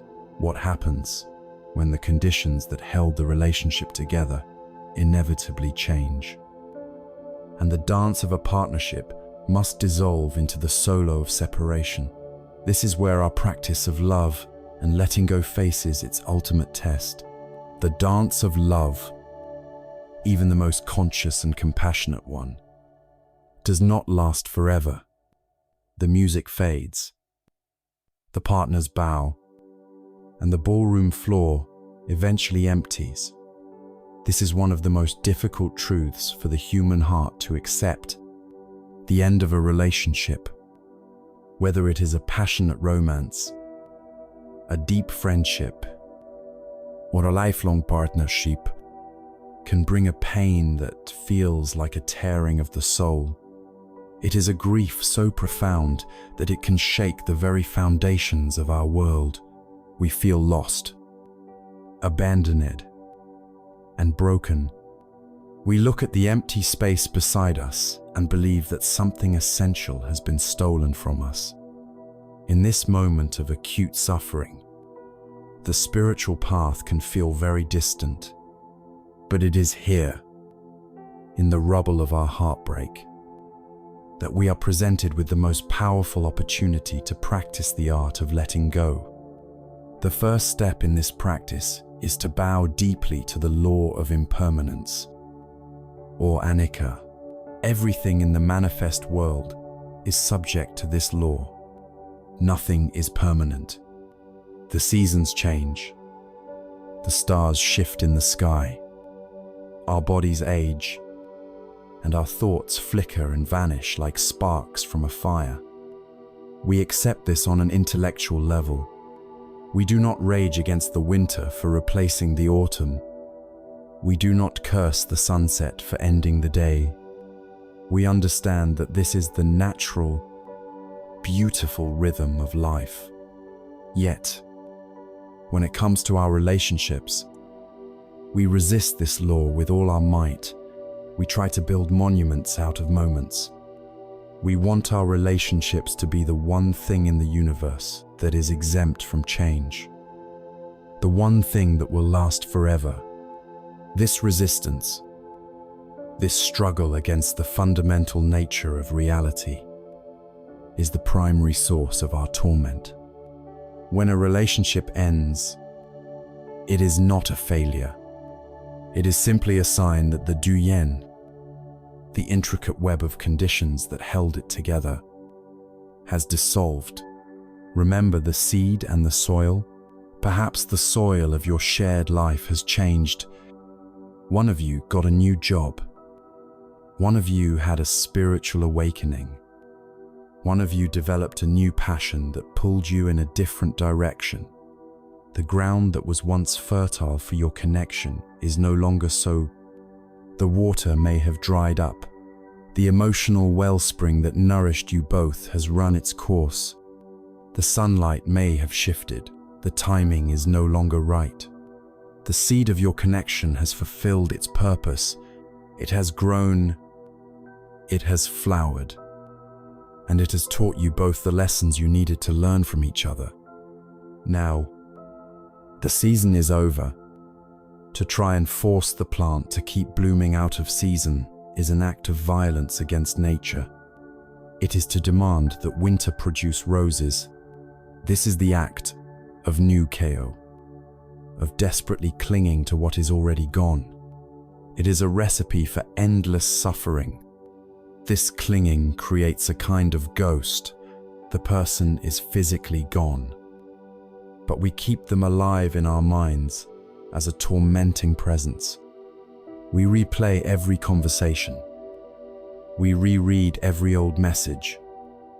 We obsess over what we could have done differently.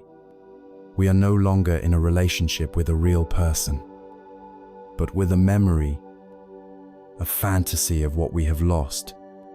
This mental clinging generates wave after wave of negative karma.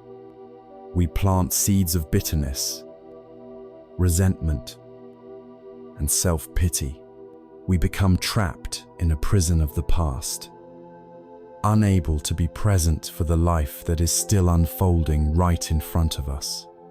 To others and to ourselves, we declare, "I can't let go."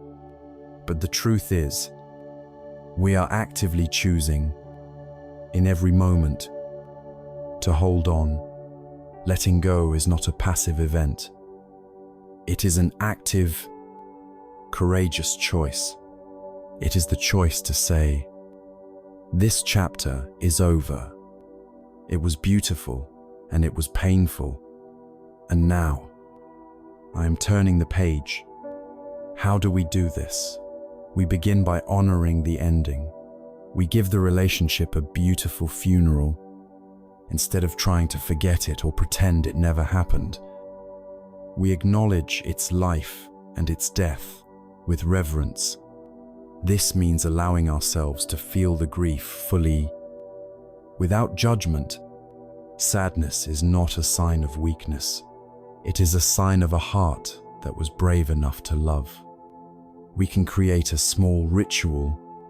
We can write a letter to the person, not to send, but to articulate everything we need to say the good, the bad, and the gratitude.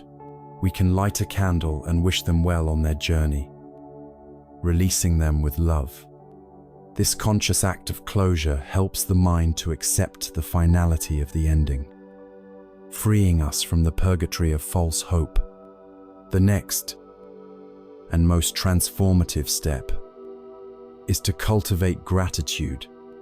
This may feel impossible in the beginning, when the pain is fresh, but as the waves of grief begin to subside, we can start to gently shift our focus. Instead of dwelling on what was lost, we can begin to inventory what was gained. We can ask ourselves, what did this person teach me? Perhaps they taught you the true meaning of joy. Perhaps their betrayal taught you the importance of self-respect and strong boundaries. Perhaps their presence taught you how to be more patient, more compassionate, or more courageous. Every single person who enters our life leaves a gift behind, even if that gift is wrapped in the sandpaper of a difficult lesson. To look back and see the gifts, to feel genuine gratitude for the journey you shared, is the ultimate act of alchemy. It transforms the lead of your pain into the gold of your wisdom. There is a beautiful and simple analogy for this. Your life is like a long train journey.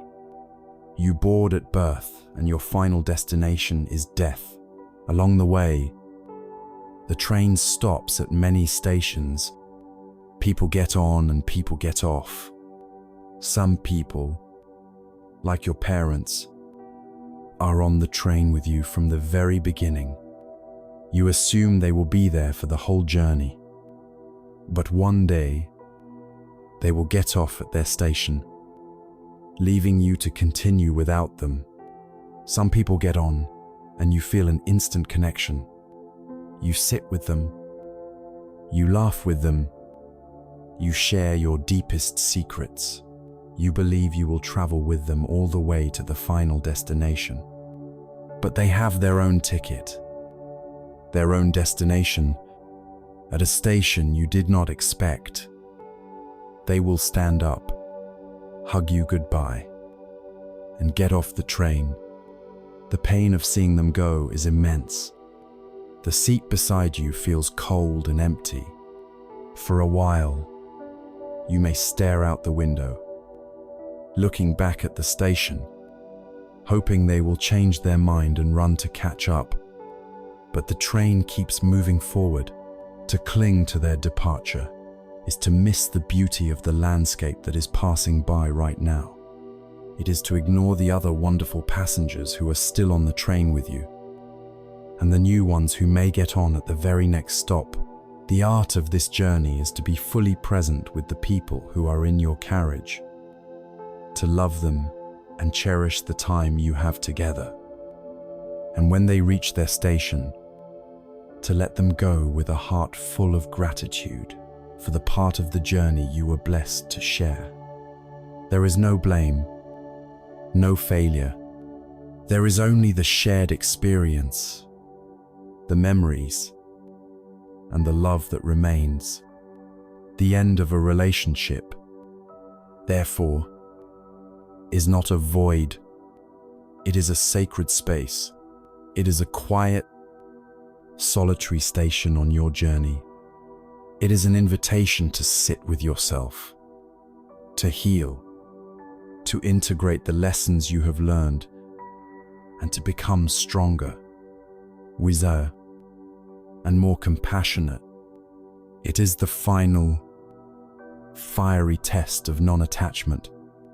To pass through it with grace is to graduate to a new level of freedom, having learned to let go of even our most cherished connections. We are now able to see the profound significance in even the most fleeting of encounters, the brief guests who appear and disappear in the blink of an eye. We have walked through the great halls of our most significant relationships. We have stood in the fire of heartbreak, navigated the ancient currents of family, and held the mirror of intimate partnership. These are the towering mountains and deep oceans of our emotional landscape. It is easy to see the karmic weight in these grand dramas. But now, we must turn our attention to the dust motes dancing in the sunbeams.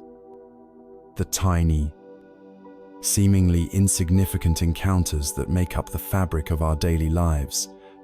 The barista who spells our name wrong on a cup. The driver who cuts us off in traffic. The child who smiles at us in the grocery store. The person who holds the door open for us. We tend to dismiss these moments as noise, as the meaningless static between the important events. But in the grand, interconnected view of reality, there is no static, there is only music. And these fleeting moments are the subtle, quiet notes that compose the true symphony of our lives.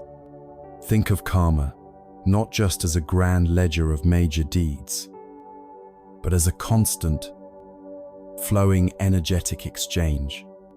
Every single interaction, no matter how brief, is a microtransaction. It is a giving and a receiving of energy. When you are rushing to work, stressed and late, and the barista offers you a genuine, warm smile and a kind word. What is that? Is it just their job? Perhaps. But it is also possible that it is the universe delivering a tiny karmic fruit. It is the immediate echo of a small, forgotten kindness you performed yesterday, a patient word to a colleague, a gentle thought towards someone you dislike. It is a tiny deposit of goodwill, manifesting at the exact moment you need it. A reminder that the world is not entirely hostile. Conversely, when a car swerves in front of you on the highway, forcing you to slam on your brakes. What is that? Is it just a careless driver on a surface level? Yes, but on a deeper level, it is a pop quiz from the universe. The question is not written on a blackboard, but is felt instantly in your body in the surge of adrenaline, the clenching of your jaw, the angry words that leap to your lips. The quiz is this: can you hold your center? Can you feel the rush of anger without becoming it? Can you breathe through the reactivity and choose peace over conflict? Or will you lean on your horn, shout a curse, and carry that toxic energy with you for the next hour?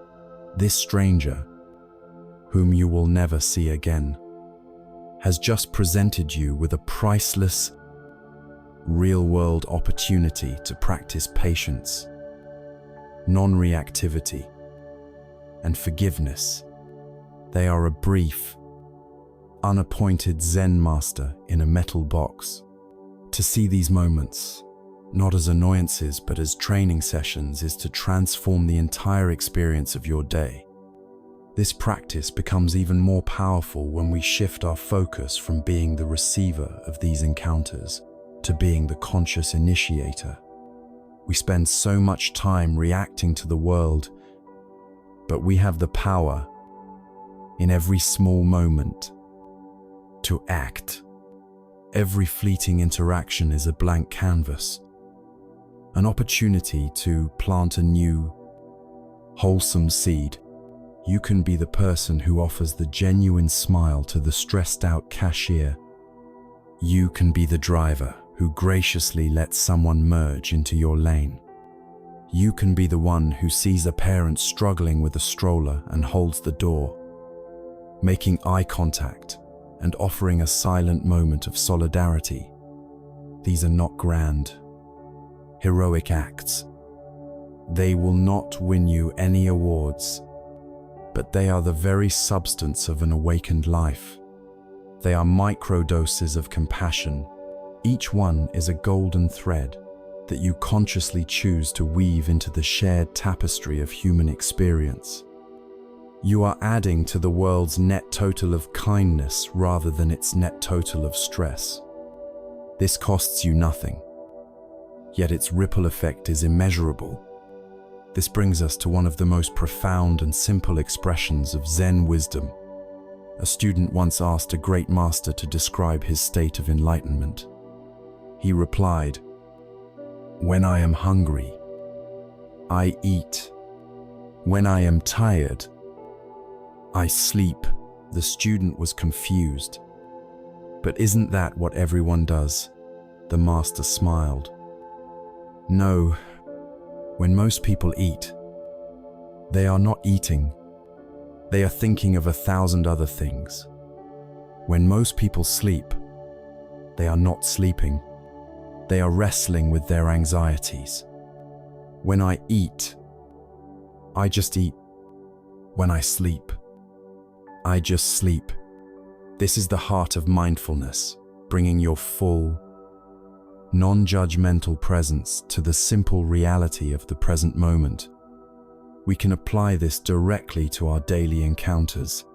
When I meet a person, I truly meet them.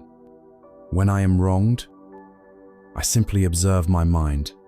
When the person at the post office seems curt and impatient, instead of immediately labeling them as rude and building a story in your mind, can you simply be present with the reality of the situation?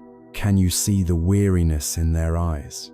Can you feel the defensive reaction in your own body without adding a layer of judgment on top of it? Can you simply complete the transaction with a quiet sense of presence and leave without carrying their burden as your own? This is not about being a doormat. It is about being a master of your own inner peace. Your peace is too precious to be given away to a stranger in a 2-minute interaction. Each of these brief guests, the smiling child, the angry driver, the kind barista, the hurried stranger, is a thread in the great, invisible net of interbeing that connects us all. When you offer a moment of grace, you strengthen the entire net. When you react with anger or impatience, you weaken a thread. You may think your small act of kindness is insignificant, but you have no idea who you are touching or what they are going through. Your simple, patient smile might be the only moment of human warmth that person experiences all day. It could be the very thing that prevents them from going home and shouting at their own child, thus breaking a chain of negative energy. You never see the full ripple effect of your actions, but that does not mean they are not there. Therefore, there are no insignificant people. There are no throwaway moments. The person who bags your groceries, the person who cleans your office at night, the person who walks past you on the street, each is a sacred visitor, a participant in the shared dance of your existence. Each encounter is a karmic event, a pup keys, and a chance to plant a seed. To live this truth is to walk through the world with a newfound sense of reverence and purpose. The most mundane day becomes filled with opportunities for profound practice. Having realized the significance of even these smallest interactions, we must now ask a crucial question. How do we engage in them skillfully? How do we use our words and our presence, not just to avoid creating negative karma, but to actively heal and connect? It is time to learn the art of mindful communication. Having recognized that even the most fleeting encounter is a meaningful thread in the tapestry of our lives, we must now turn to the needle we use to weave that thread, our communication. Language is perhaps the most powerful tool humanity has ever conceived. With our words, we can build bridges of understanding or erect walls of hostility. With our tongue, we can perform delicate surgery on a wounded heart, or we can wield it like a dagger. Every word we utter is a karmic seed. It goes out into the world and, without fail, produces a result. The entire art of living a conscious life, of creating wholesome relationships, could be distilled down to the practice of using this power skillfully. This skill is known in the Buddhist tradition as samavaka, or right speech.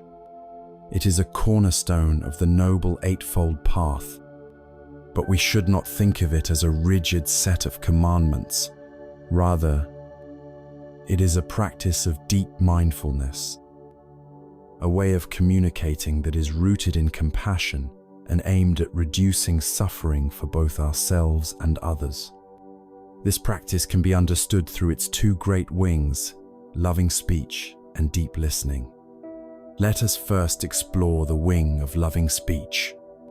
This is not about being superficially nice or avoiding difficult conversations.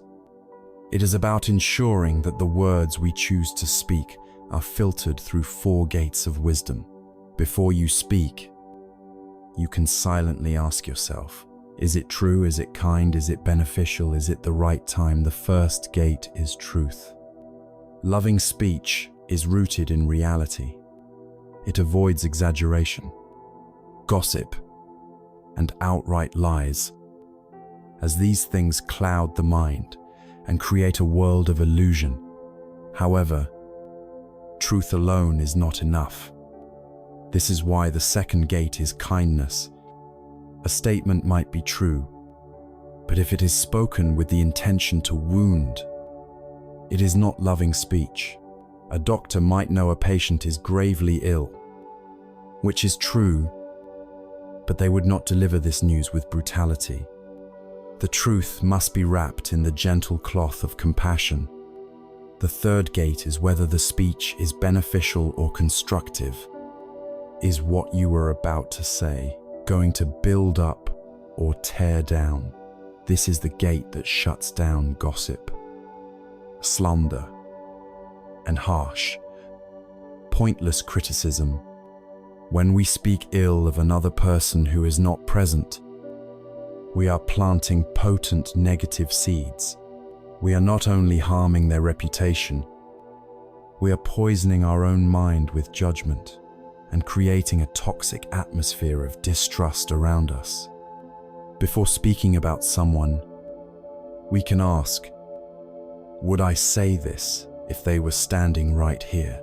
This simple question can purify a great deal of our communication. The final gate is timeliness. A piece of advice, however true and kind, offered at the wrong moment will not be received.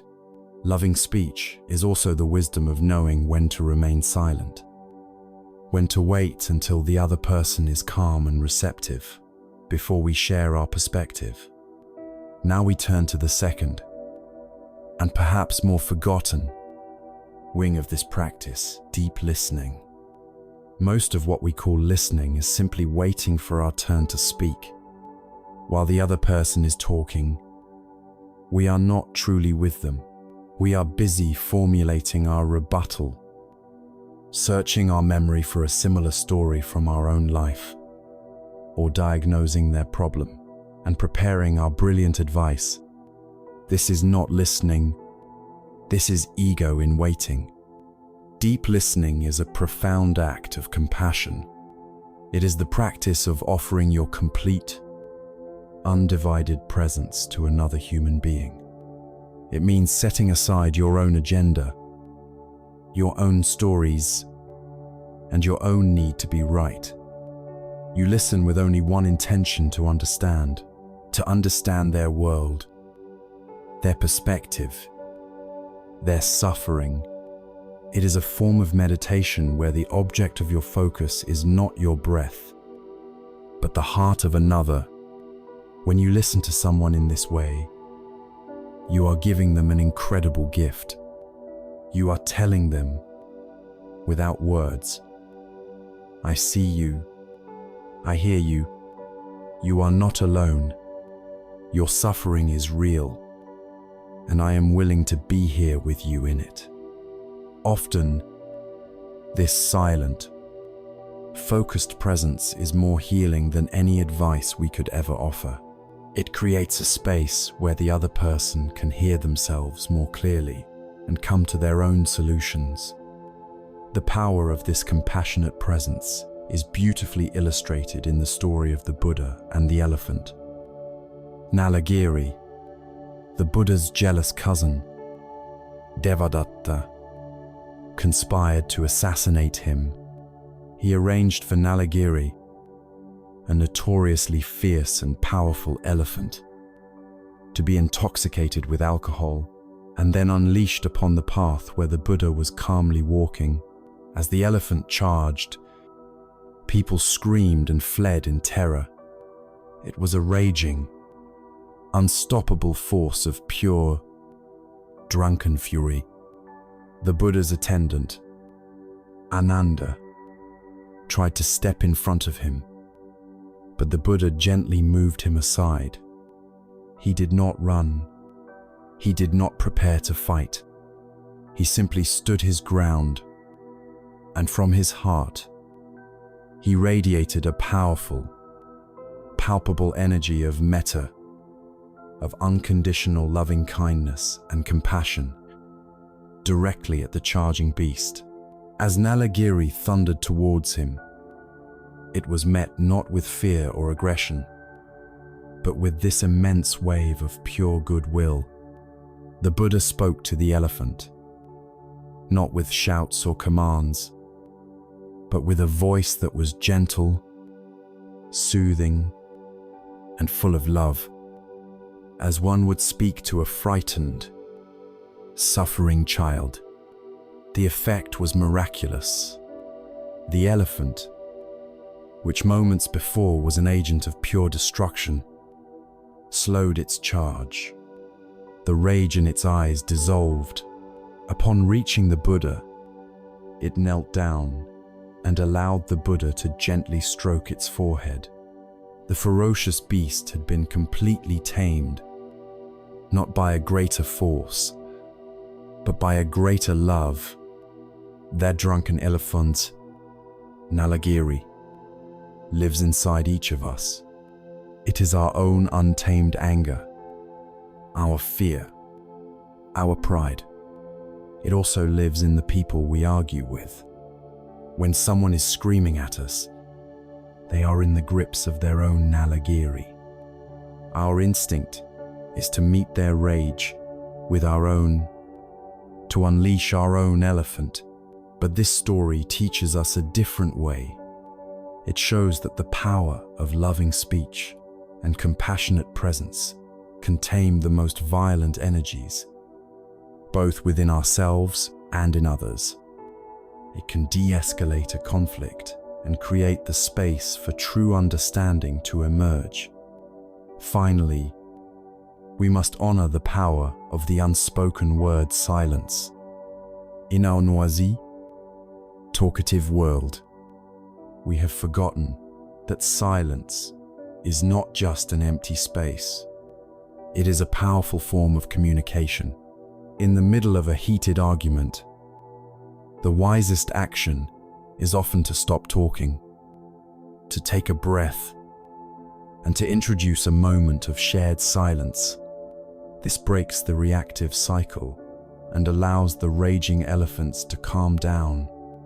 When a friend is sharing a deep pain, sometimes the most compassionate response is not a string of well-meaning cliches, but simply to sit with them in silence. Your quiet presence, a testament to your solidarity. Silence gives our words weight and meaning.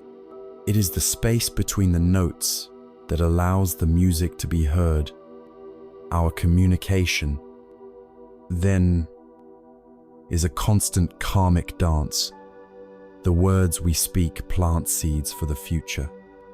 The way we listen can be a healing balm for the present. The silences we hold can create the space for wisdom to arise.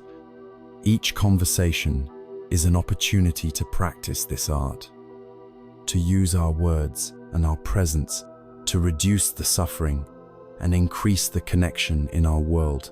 This practice equips us to build healthier relationships in the present moment.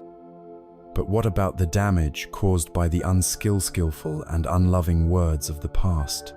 What about the painful echoes that still haunt our hearts and poison our connections to heal these old wounds? We need another powerful tool, one that can untie the knots of yesterday. We need the transforming power of forgiveness. We have learned to approach our interactions with the skill of mindful communication, using our words and our presence to create health and harmony in the present moment. But what of the past? Our hearts are not blank slates. They are more like ancient landscapes, filled with the echoes of every harsh word, every betrayal, every broken promise we have ever endured. We carry these old wounds with us, and though we may try to ignore them, they continue to poison the soil of our present-day relationships. To truly be free, we must learn to perform the sacred alchemy that transforms these old poisons into medicine. This alchemy is the practice of forgiveness. Let us begin by being very clear about what forgiveness is not. In our culture, it is a word weighed down by heavy, often unhelpful baggage. We imagine it as a saintly act of pardoning someone, of wiping their slate clean and pretending the harm never occurred. So we resist it. We think, what they did was wrong. They don't deserve my forgiveness. And from this perspective, we are absolutely right. But true forgiveness, as taught in the wisdom traditions, has very little to do with the other person. It is not a gift we give to them. It is a gift of liberation we give to ourselves, holding on to resentment, anger, and bitterness is like grasping a burning coal with the intention of one day throwing it at the person who hurt you. Who gets burned? You do. You are the one whose hand is seared, whose energy is consumed, whose heart is filled with the toxic smoke of hatred. The other person may be living their life completely oblivious to your suffering. You have become the warden of your own prison, resentencing yourself each day to the pain of the original crime. Forgiveness is the act of dropping the hot coal. It is the conscious decision to stop harming yourself with the weapon of your own resentment. This practice requires us to dismantle a few key misconceptions. The first is that forgiveness means condoning the act. This is false. Forgiveness is not saying, "What you did was okay." It is saying, "What you did was harmful, and I am no longer willing to allow your harmful act to control my inner peace. I am separating your action from my ongoing suffering." The second misconception is that forgiveness requires forgetting. This is also false. Forgiveness is not amnesia. The memory of the event may remain, but we can drain it of its emotional poison. It can become a scar instead of a constantly bleeding wound. A scar is a sign of a healed injury. It no longer hurts to the touch, and it often serves as a reminder of a valuable lesson learned. The final, most disempowering misconception is that we need an apology from the other person before we can forgive them. To wait for an apology is to hand over the key to your own freedom to the very person who hurt you. They may never apologize. They may never even see that they did anything wrong. To make your inner peace contingent upon their growth or their remorse is to sentence yourself to a potential life sentence of bitterness. Forgiveness is a unilateral declaration of independence. It is you, standing in the center of your own heart and proclaiming, "I will no longer be a hostage to what you did. I am taking my power back. I am choosing peace." There is a timeless Zen story that captures the essence of this practice. Two monks were on a long pilgrimage. They came to a river with a swift current. A young woman stood on the bank, afraid to cross. The two monks had taken strict vows never to touch a woman. Without a word, the senior monk walked over to the woman, lifted her onto his shoulders, carried her across the raging river, and set her down gently on the other side. He then continued his journey. The junior monk was aghast. He was speechless with shock and indignation. For hours, the two monks walked on in silence. But the junior monk was in turmoil. He was mentally replaying the event over and over, his mind filled with judgment and anger. He was carrying the weight of his brother's transgression. Finally, miles down the road, he could bear it no longer.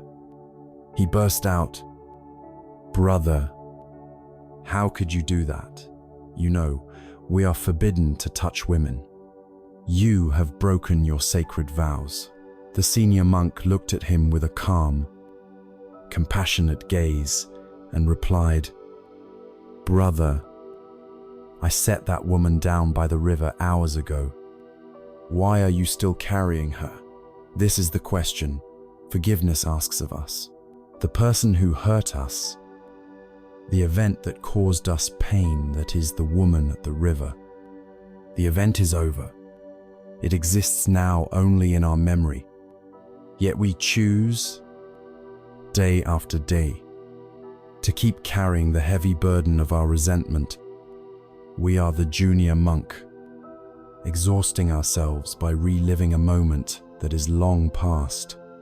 Forgiveness is the simple, profound act of setting the woman down. It is the release of the burden. This release is not always a single event.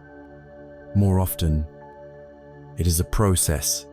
It is like gently weeding a garden.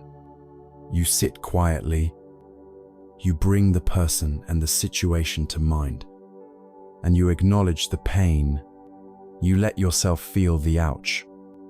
Then, you make a gentle intention. For the pain you have caused me, I forgive you. For my own peace, I release you. You may have to do this 100 times. The weeds of resentment may grow back. That's okay. The practice is not in achieving a perfect, instantaneous state of forgiveness. The practice is in the patient, repeated, compassionate act of letting go, of putting the woman down again and again, until one day you realize you are no longer carrying her at all. And this brings us to the final, and often most difficult, stage of this journey, forgiving ourselves.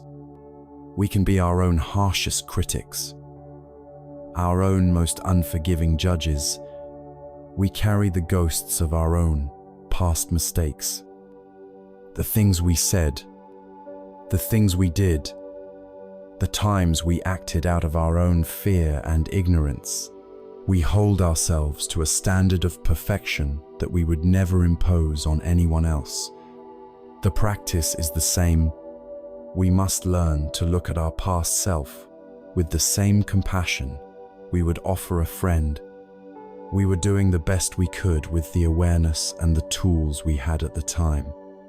To forgive yourself is to acknowledge, 今でお見したっけ? I caused harm. I have learned from it, and I am no longer willing to punish myself for not knowing then what I know now. You can place a hand on your own heart and offer yourself the grace you so freely offer to others. I forgive you. I release this burden. I allow myself to be at peace. This is the ultimate homecoming when we engage in the courageous, transformative work of forgiveness. We untie the ancient, karmic knots that have kept our hearts in bondage. The space that was once occupied by the heavy, dense energy of grievance becomes light, open, and spacious, and into this newly cleared space in our hearts, a beautiful, luminous quality naturally begins to arise, like the sun rising after a long, dark night. That quality is gratitude. After the courageous and liberating work of forgiveness, the heavy, tangled knots of resentment in our hearts are untied. The ground of our being, once choked with the weeds of past grievances, is now cleared. It is open, soft, and receptive, and into this fertile emptiness, a beautiful and fragrant flower naturally begins to grow. This flower is gratitude. Gratitude is more than just a fleeting feeling of being thankful. It is a way of seeing. It is a conscious, active practice of shifting our attention from what we believe is missing in our lives to the abundant blessings that are already present. It is the lens that transforms our entire perception of reality, revealing the hidden gifts in every single encounter. We can begin this practice with what is easiest. Let your mind gently rest on the fellow travelers we spoke of earlier, the people in your life who have been a source of comfort, support, and grace. The friend who sat with you in silence when you were grieving, the parent who always believed in you, even when you doubted yourself, the partner whose kindness was a balm to your soul, the teacher who ignited a passion within you. As you bring each person to mind, allow the feeling of appreciation to arise. Feel it in your body. This is not just a pleasant mental exercise. It is a powerful karmic practice. We have a tendency to take these blessings for granted, our minds focusing instead on what is wrong. By consciously acknowledging and appreciating the fruits of our good karma, we are watering those wholesome seeds within us. We are signaling to the universe that we see and value this grace, which in turn creates the conditions for more grace to enter our lives. This first step is beautiful and necessary, but the truly transformative practice, the one that requires radical courage, is to extend this gratitude to our most difficult teachers. This is where we learn to find the gift in the wound. The mind immediately rebels. How can I possibly be grateful for the person who betrayed me, who abandoned me, who caused me so much pain? The key is to understand that we are not offering gratitude for the harmful act itself. We are not grateful for the pain. We are offering gratitude for the strength and wisdom we were forced to develop in response to the pain. It is the ultimate act of alchemy, turning the lead of our suffering into the gold of our liberation. You can try this as a deep, reflective practice. Bring to mind a person who caused you great suffering. Once you have worked through the process of forgiveness and the emotional charge has lessened, you can dare to ask the question, what was the gift? The answer will not be simple, but it will be profound. Perhaps you can say, "Thank you for betraying my trust. You taught me that my security and self-worth cannot be outsourced to another person.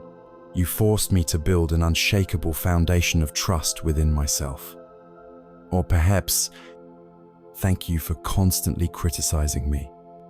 You were a relentless mirror for my own insecurity and my desperate need for approval. You taught me the priceless lesson of learning to validate myself." Or even, "Thank you for leaving me. In the desolate silence of your absence, I was forced to finally confront and befriend my own loneliness. I learned that I can be my own companion. This is not about letting the other person off the hook. It is about taking yourself off the hook of victimhood forever. You are reframing your personal history, not as a story of what was done to you, but as the epic story of what you became because of the challenges you overcame. You are the hero of your story, not its victim. After extending gratitude outward, to both the easy and the difficult teachers, there is one final, crucial direction to turn inward. You must offer gratitude to the one person who has been with you through every single trial and triumph yourself. This is an act of profound self-compassion. You can take a moment to thank your own body for carrying you through so much stress and heartbreak, for its incredible resilience. You can thank your heart for its courage, for its willingness to break open and to feel everything, and for its capacity to heal and even to love again. You can thank your mind for wrestling with these difficult truths, for its tireless effort to learn and to grow. Acknowledging your own journey, your own effort, your own incredible strength is the final seal on the healing process. There is a simple Zen story that captures the spirit of this all-encompassing gratitude. A young novice was watching an old Zen master prepare for bed. The master went to his simple sleeping mat on the floor. He carefully smoothed the mat, fluffed his small, hard pillow, and gently folded his worn blanket. With each action, he bowed his head slightly in a gesture of thanks. The novice, puzzled, asked, "Master, why do you thank your blanket and your pillow?" They are just objects." The master smiled and replied, "This pillow supported my head all night, allowing my mind to find rest from its long day of thinking. This blanket shielded my body from the cold, allowing me to be safe and warm. This mat held me up from the hard floor, allowing me to dream. They served me perfectly and asked for nothing in return. How could I not be grateful?" The lesson is clear. If a master can find profound cause for gratitude in the simple service of a blanket, how much more can we find in the rich, complex, and often challenging service of the people in our lives? Gratitude is not something we reserve for grand gestures or perfect relationships. It is a way of being that finds the sacred in the mundane, the lesson in the struggle, and the gift in every encounter. To make this a living reality, we must weave it into the fabric of our daily lives. One of the most powerful methods is to keep a gratitude journal. Every evening before you sleep, write down 3 specific things from your day for which you are grateful. It could be the taste of your morning coffee, a productive meeting at work, the sound of rain, or a kind word from a loved one. This practice actively retrains your brain. Over time, it rewires your neural pathways to move away from the default negativity bias and to actively scan your environment for positives. You will begin to notice more and more things to be grateful for. You can also practice gratitude moments throughout your day. When you feel the warmth of the sun on your skin, pause for a second and whisper thank you in your mind. When you are drinking a simple glass of water, feel gratitude for the immense journey that water took to reach you. These small, repeated moments of mindfulness infuse your entire day with a sense of wonder and appreciation. And mind steeped in gratitude vibrates at a higher frequency. It moves from a consciousness of lack to a consciousness of abundance. And from this place of fullness, it is much easier to face the subtle challenges of our relationships with grace and wisdom. When our hearts are truly filled with this deep, abiding sense of gratitude for everything, for the blessings that nourished us, for the challenges that strengthened us, and for our own resilient spirit that endured it all, we become incredibly spacious and strong. From this open and empowered place, we are finally ready to approach one of the most persistent and subtle sources of suffering in all our relationships, the heavy, invisible burden of our own expectations. With a heart made spacious by forgiveness and luminous with gratitude, we arrive at a more subtle, yet pervasive, challenge on the path of conscious relationships. It is a quiet architect of our own misery, a ghost that haunts even our most loving connections. It is the heavy, invisible burden of expectation. We believe our expectations are reasonable, that they are simply the minimum requirements for a decent relationship. But if we look closely, with the lamp of our awareness, we will find that these expectations are often rigid, unspoken contracts that we impose upon others, and they are a primary source of our own disappointment and suffering. The root of this suffering lies in a fundamental error of perception. We believe we are in a relationship with the person sitting across from us.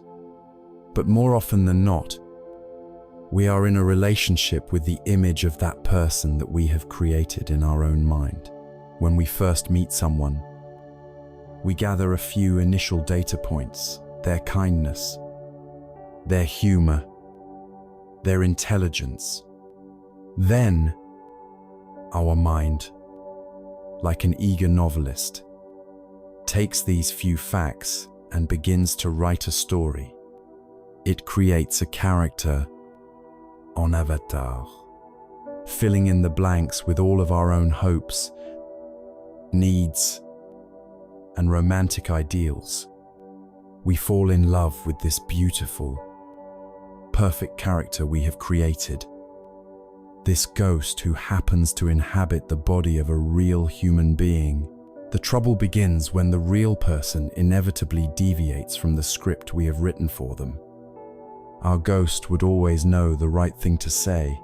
The real person sometimes says clumsy things. Our ghost would share all of our passions. The real person has hobbies that bore us. Our ghost would always be patient and calm. The real person sometimes gets angry or anxious. And when these deviations occur, we feel a sense of shock and betrayal. We think, this isn't the person I fell in love with.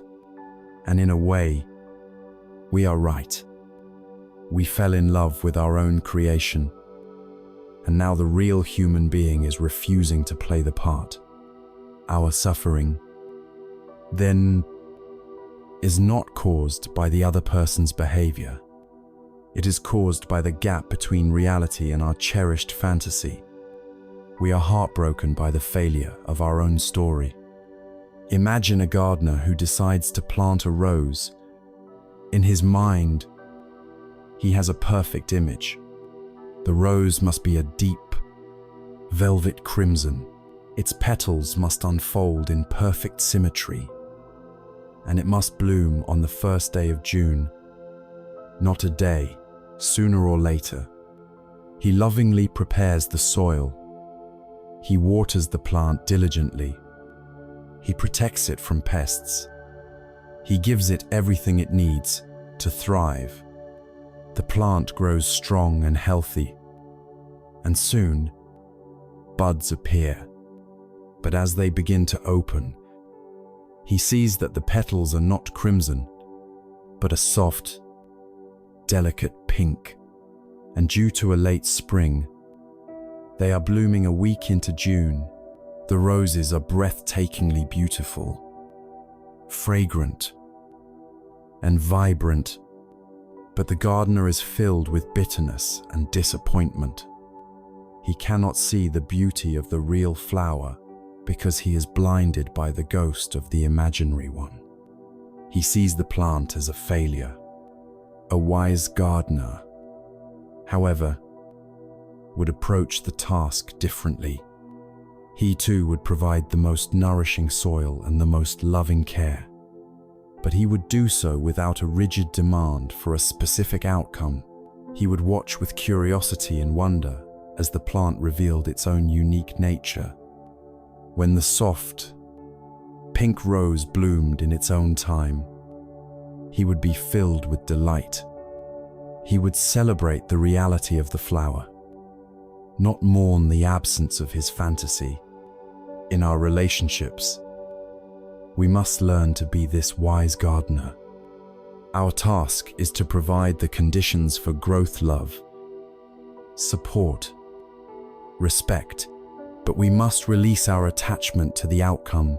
We must grant the other person the sacred space to bloom in their own color, in their own season. To truly love someone is to be in love with the real flower, with all its unique imperfections, not the airbrushed picture in the seed catalog. At this point, a fear arises. If I let go of all my expectations, does that mean I have to become a doormat?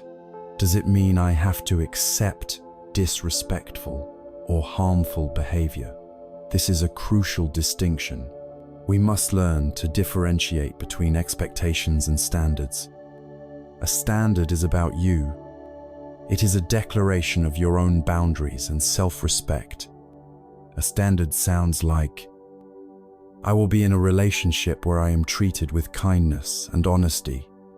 My standard is that I will not tolerate verbal abuse. Standards are healthy and absolutely necessary. They are about how you agree to be treated. An expectation is about them, It is your attempt to control their internal world or their behavior. An expectation sounds like, I expect you to call me at 10 o'clock every night. I expect you to always be in a good mood. I expect you to feel the same way about politics as I do. Expectations are rigid demands placed upon another sovereign being.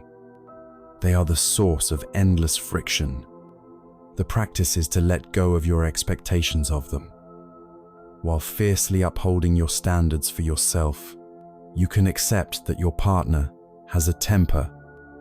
For example, you release the expectation that they be perfectly calm, but you can also have a standard that you will not be subjected to yelling, and will walk away from the conversation if it occurs. We can also distinguish between hope and expectation. Hope is gentle and open-handed. It is a positive orientation toward the future, held lightly. I hope we can continue to grow together. Expectation is rigid and closed-fisted. It is a demand on the future. We will stay together, and our relationship must look like this. Hope is an invitation. Expectation is a contract that the other person never signed. When reality doesn't conform to the contract, the result is grievance. When reality unfolds in its own way, hope allows for grace and adaptation. This all comes back to the practice of true, unconditional love.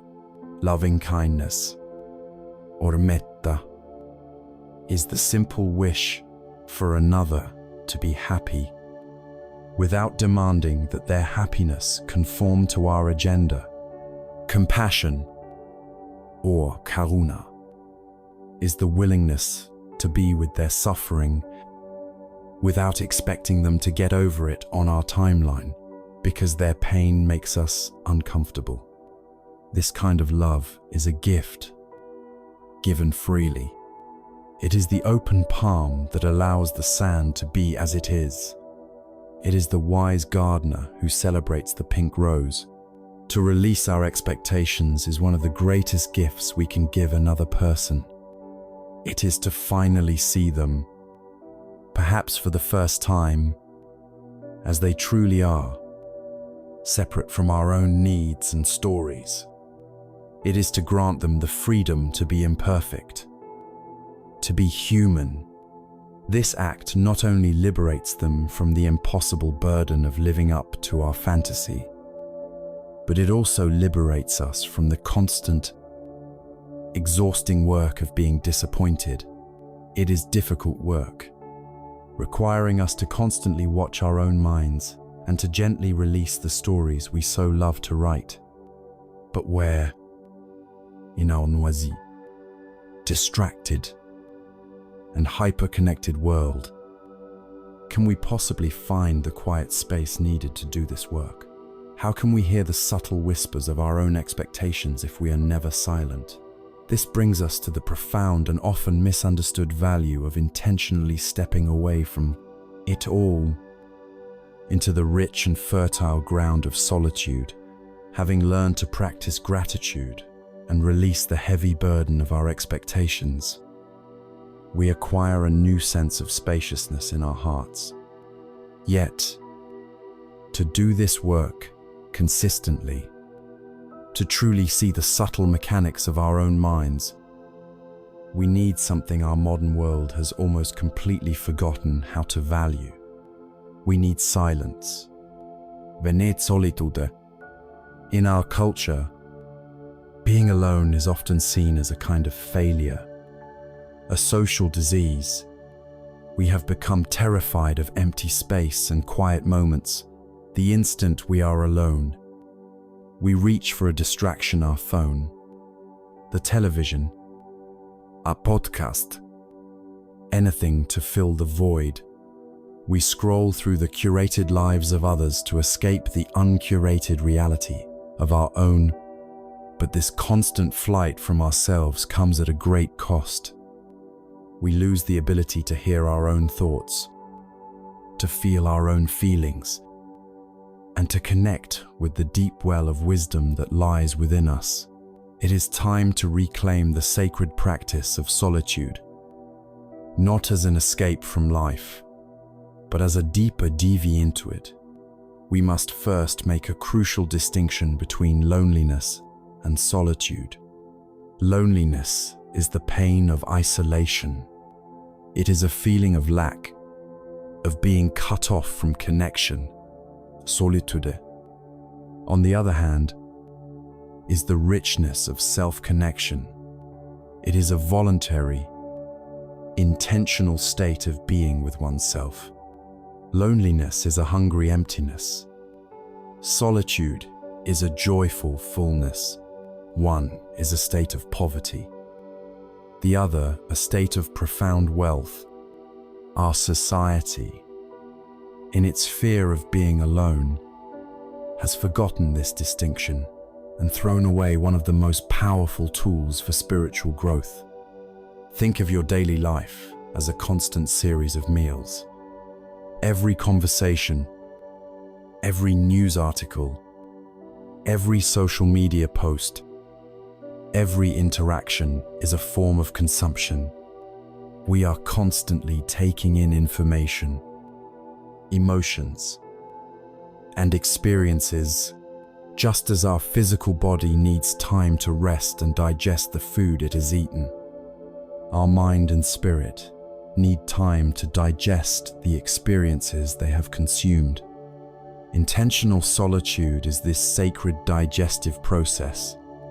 When we sit quietly, away from the noise and demands of the world, we give ourselves the space to process our lives. It is in this quiet that the lessons from our teachers of suffering can finally be understood. It is here that the sweetness of our fellow travelers can be truly savored. It is in solitude that we can look at our own projections and expectations without the other person being there to trigger our reactivity. Without this digestive pause, our experiences simply pile up inside us as undigested emotional food, leading to anxiety, confusion, and spiritual indigestion. There is a classic metaphor that perfectly illustrates this. Imagine your mind is a lake. On a typical day, the surface of this lake is whipped into a frenzy by the winds of constant stimulation, emails, notifications, conversations, obligations. The water is choppy and chaotic. The sediment from the bottom is all stirred up, making the water murky and opaque. If you try to look for your reflection in this agitated lake, all you will see is a distorted, fragmented, and unclear image. You cannot see the sky above, nor can you see into the depths below. This is the state of the ordinary, distracted mind. Now, imagine you make the choice to enter solitude. This is like asking the winds to cease for a while. You sit by the shore of your lake and simply allow everything to settle. Gradually, the waves subside. The stirred-up sediment slowly sinks back to the bottom. The surface of the lake becomes as smooth and clear as a sheet of glass. This is the mind in a state of stillness. And what can you see now when you look into the water? You see a perfect, clear, and undistorted reflection of your own face. You see yourself with startling clarity, but you also see much more. The still lake perfectly reflects the vast, blue sky, the majestic mountains on the horizon, the drifting clouds. It reflects reality just as it is. And because the water is no longer murky, you can see deep into the lake itself, to the hidden life that teems in its depths. This is the power of solitude. The stillness it cultivates allows for true self-awareness. We see our own reflection clearly. It allows for wisdom. We see the reflection of reality without distortion. And it allows for intuition. We perceive the hidden currents of our own subconscious mind. It is in this quiet space that we can finally hear the subtle whisper of our own soul. In the noise of daily life, we are deafened by the loud voices of society, of our conditioning, of our fear-based ego telling us what we should want and who we should be. But in the silence of solitude, a quieter, more authentic voice can emerge. It is the voice of our intuition, our inner guidance system. It is here that we can ask the most important questions. Is this path truly my own? What does my heart yearn for? Beneath all the noise, what is the next right step for my own unique journey? This ability to be peacefully alone is not just a spiritual luxury. It is the absolute foundation for healthy relationships. A person who cannot bear their own company will inevitably use other people as a drug. They will seek a partner not out of a genuine desire to share their life, but out of a desperate need for distraction from their own inner emptiness. They will cling to the other person, demanding that they be a constant source of entertainment and validation. Their love will be a form of consumption, using the other person to fill their own void. This is not a relationship between two free individuals. It is a hostage situation.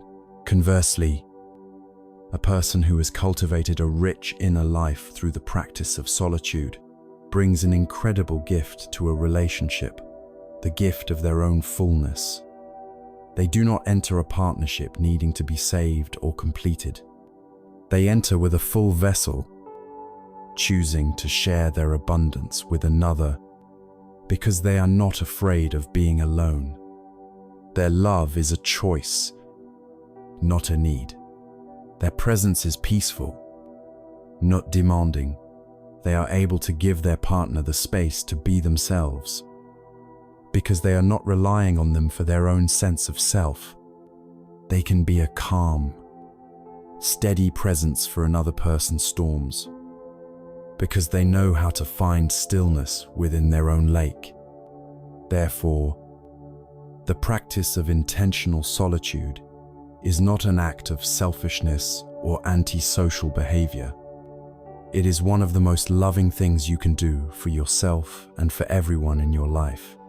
It is the practice of returning home, of tending to your own inner garden, of allowing the chaotic waters of your mind to become still. It is an act of profound self-respect.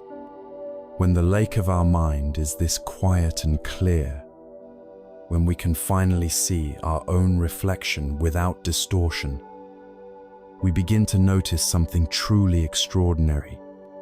We see that the reflection of our own face is not separate from the reflection of the sky and the mountains. We begin to perceive the underlying unity of all things, and from the quiet solitude of the eye, we are gently led into the vast, interconnected reality of the we. In the profound stillness of intentional solitude, when the choppy waters of the mind finally settle, we begin to see our own reflection with startling clarity. But if we remain present with that stillness, something extraordinary occurs. We notice that the reflection of our own face is contained within a much larger picture. The still lake of our mind also reflects the vast sky, the distant mountains, and the entire surrounding landscape. We realize, in a flash of insight, that we are not separate from the world. We are observing.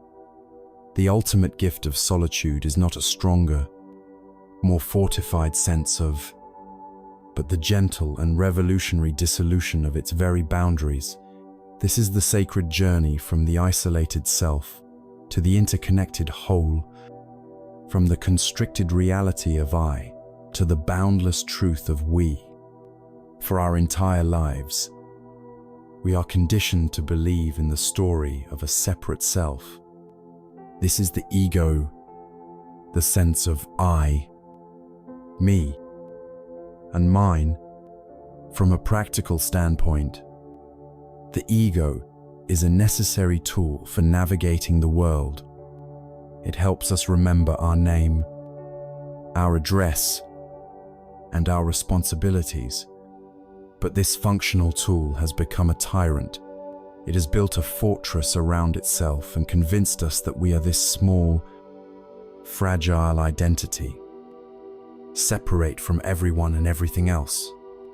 This belief in separation is the fundamental root of our suffering. It is the source of our deepest loneliness, our most primal fears, and all of our conflicts. The ego is the voice that constantly compares, judges, and competes.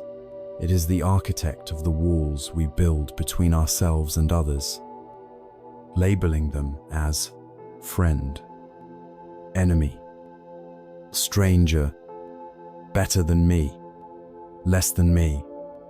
Every war, from global conflicts down to bitter family arguments, is a tragic clash of separate egos defending their territories and their stories. The Great Awakening occurs when we begin to see through this illusion. We realize that nothing exists in isolation. The Zen master Thich Nhat Hanh coined a beautiful word for this reality: interbeing. To be is to interbe. Nothing can exist by itself. Everything can only exist in relationship with everything else. You can experience this truth right now. Look at your own hand. You may call it my hand. But what is it? Really, this hand is also the sunlight, the rain, and the minerals from the earth that grew the vegetables and grains you ate for lunch. It is the farmers who tended the fields. It is your parents and grandparents and 1,000 ancestors who passed down its genetic code. It is all the teachers who taught you how to write and work. The entire cosmos has conspired through space and time to create the hand you are looking at in this moment. It is empty of a separate self. It is full of the entire universe. Now, apply this same deep looking to another person, perhaps someone with whom you have a difficult relationship. Look past the personality, past the story you have about them. Can you see the weariness in their eyes that comes from their own long line of ancestral suffering? Can you see that the body you are looking at is made of the same stardust, drinks the same water, and breathes the same air as you? When you look deeply enough, the hard, sharp line that separates you from them begins to soften and dissolve. You realize their suffering is interconnected with your suffering, and their happiness is interconnected with yours. There is an ancient and majestic metaphor from the Buddhist scriptures that illustrates this vision of reality. It is called Indra's net, imaginavast, cosmic net that stretches to infinity in all directions. At every single point where the threads of the net cross, a brilliant, perfectly clear jewel is tied. Each jewel has countless facets. The most miraculous quality of this net is that, due to the perfect polish of each jewel, every single jewel reflects on its surface every other jewel in the entire infinite net. And not just that, but each reflection within each jewel also contains all the reflections of all the other jewels, and so on, to infinity. This net is the universe. We are the jewels. Our lives are inextricably, intimately interconnected. When one jewel shines a little brighter, the brightness is instantly reflected in all the other jewels. When one jewel is touched by a speck of dust, its slightly dimmed reflection is cast upon every other jewel in existence. This is not just a beautiful poem, it is a description of reality. When you perform an act of kindness, you are polishing your own jewel, and its increased brilliance is shared, in some subtle way, with all beings. When you harm another person, you are casting a shadow on their jewel, which in turn dulls your own reflection and the reflection of the entire net.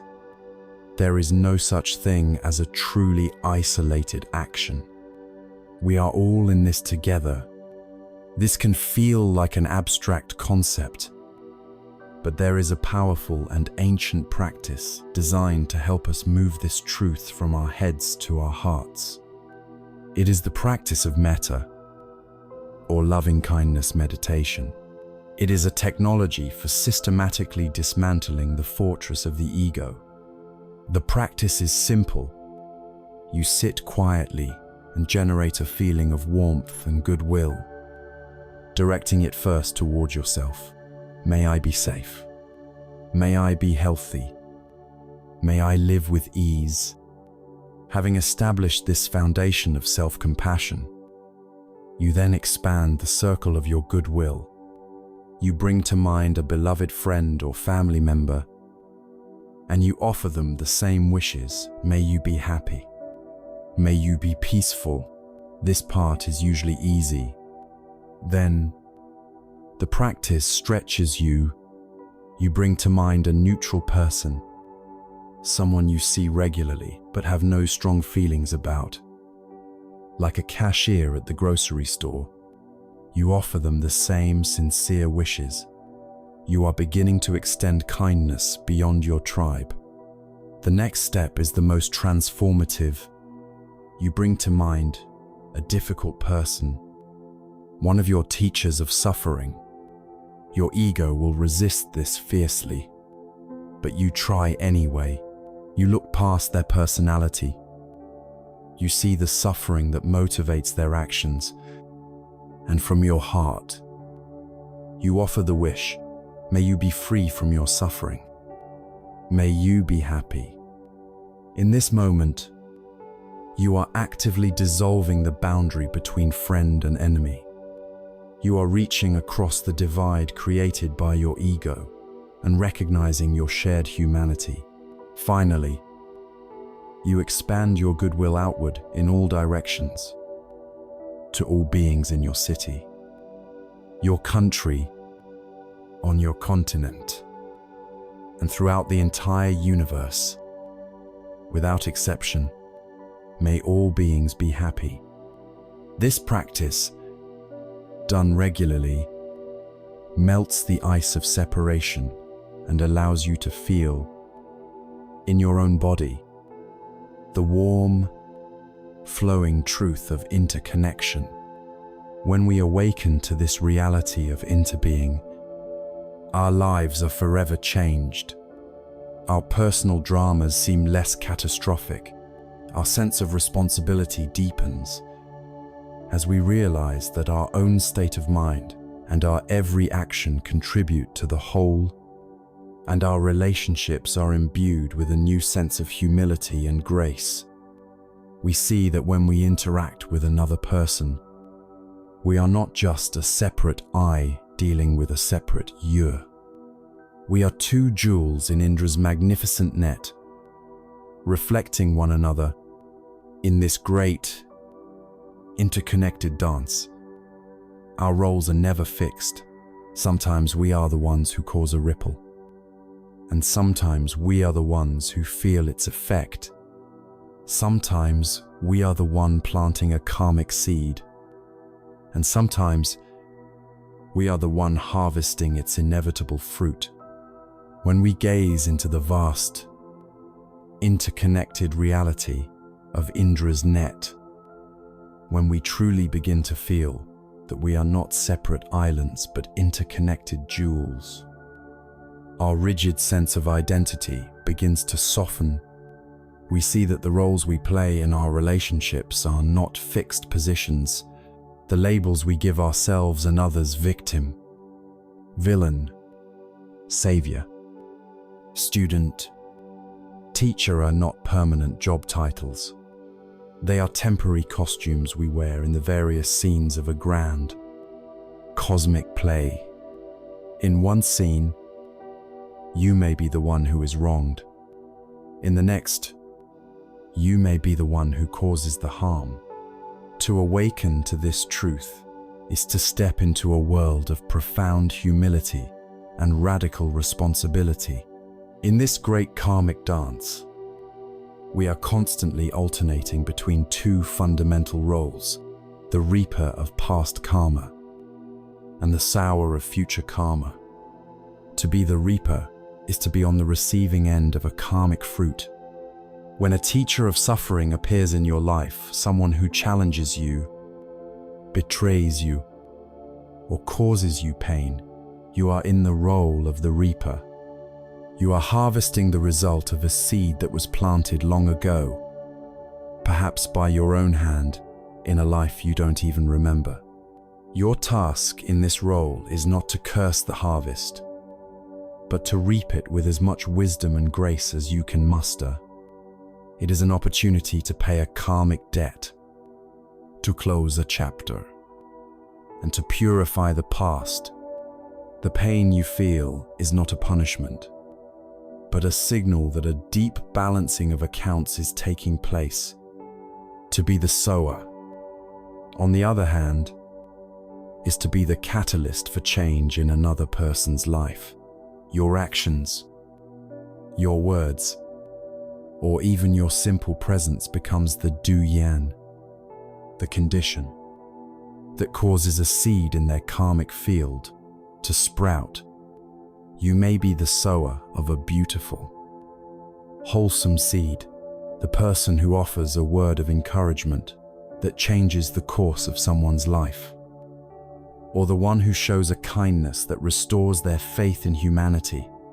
But we must also have the humility to recognize that sometimes we are the sower of a difficult seed. We may be the one who has to deliver a painful truth, the one whose actions inadvertently cause heartbreak, or the one who acts as the abrasive sandpaper in someone else's life. In this role, our task is to act with as much awareness and compassion as possible, understanding the immense responsibility we carry. There is an old story of a wise merchant who embodied this understanding. He was known for his kindness and integrity, but over several years, a cunning new business partner systematically cheated and deceived him until the wise merchant had lost everything: his fortune, his business, his home. His friends and family were outraged. They urged him to seek revenge, to drag the man through the courts, to be filled with righteous anger. They saw him only in the role of the victim, the reaper of a terrible injustice. The merchant, however, remained remarkably calm. He listened to his friends, and then he said, "For such a thing to happen to me, one of two explanations must be true. The first is that in a past life, I myself committed a great wrong against this very man, and his actions today are simply my own karma returning to me. If this is the case, my debt is now paid in full. The slate is clean. How can I be angry? I should be relieved." The second possibility is that this is a fresh uncas et misfortune. If that is the case, then by reacting with anger and vengeance, I will only be planting new, poisonous seeds of hatred that are guaranteed to ripen as more suffering for me in the future. In either scenario, the wisest course of action is to let this go completely. The past is settled. My only concern now is what seeds I choose to sow today.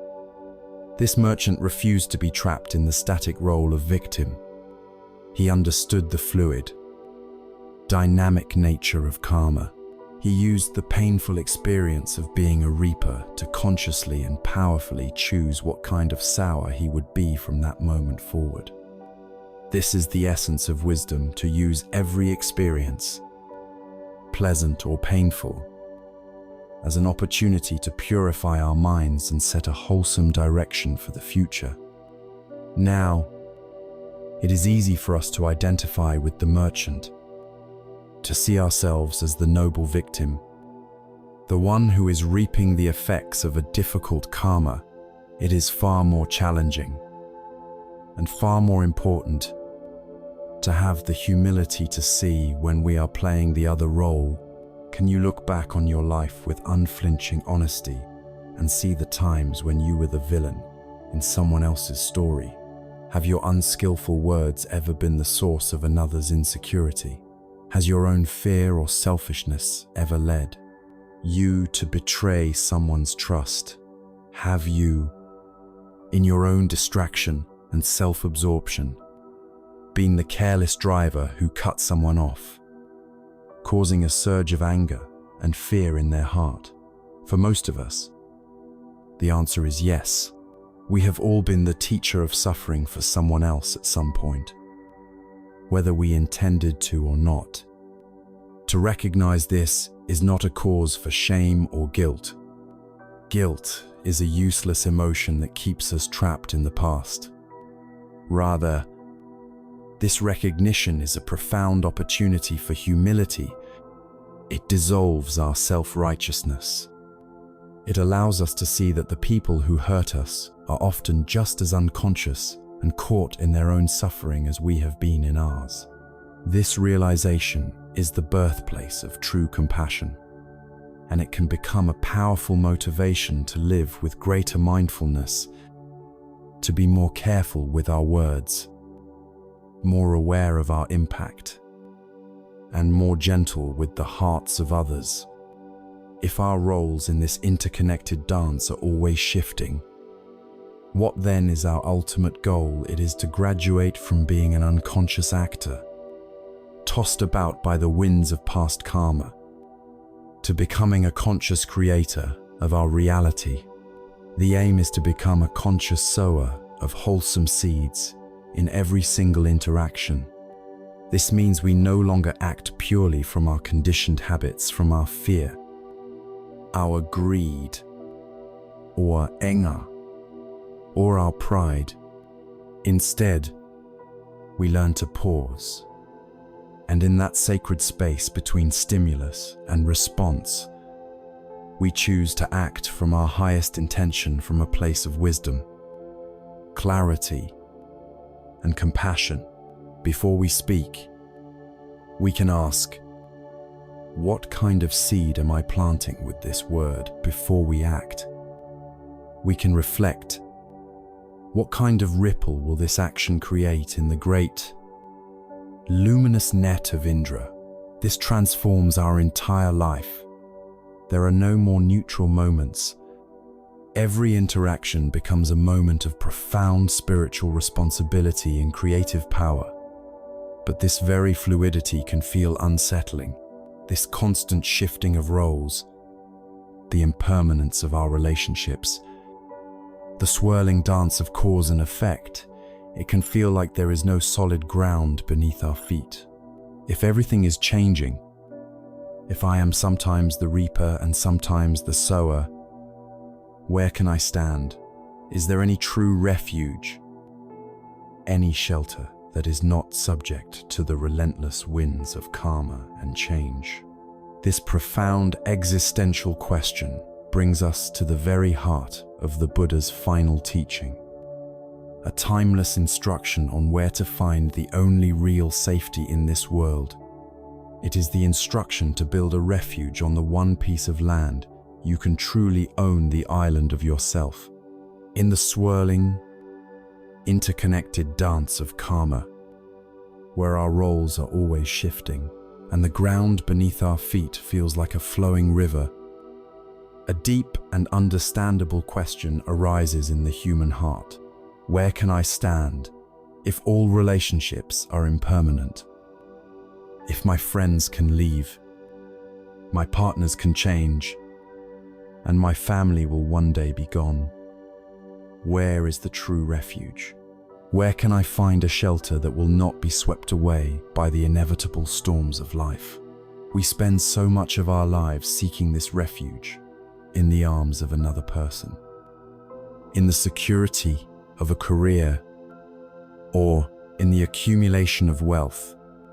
We try to turn another person into our island, our safe harbor from the tumultuous sea of existence.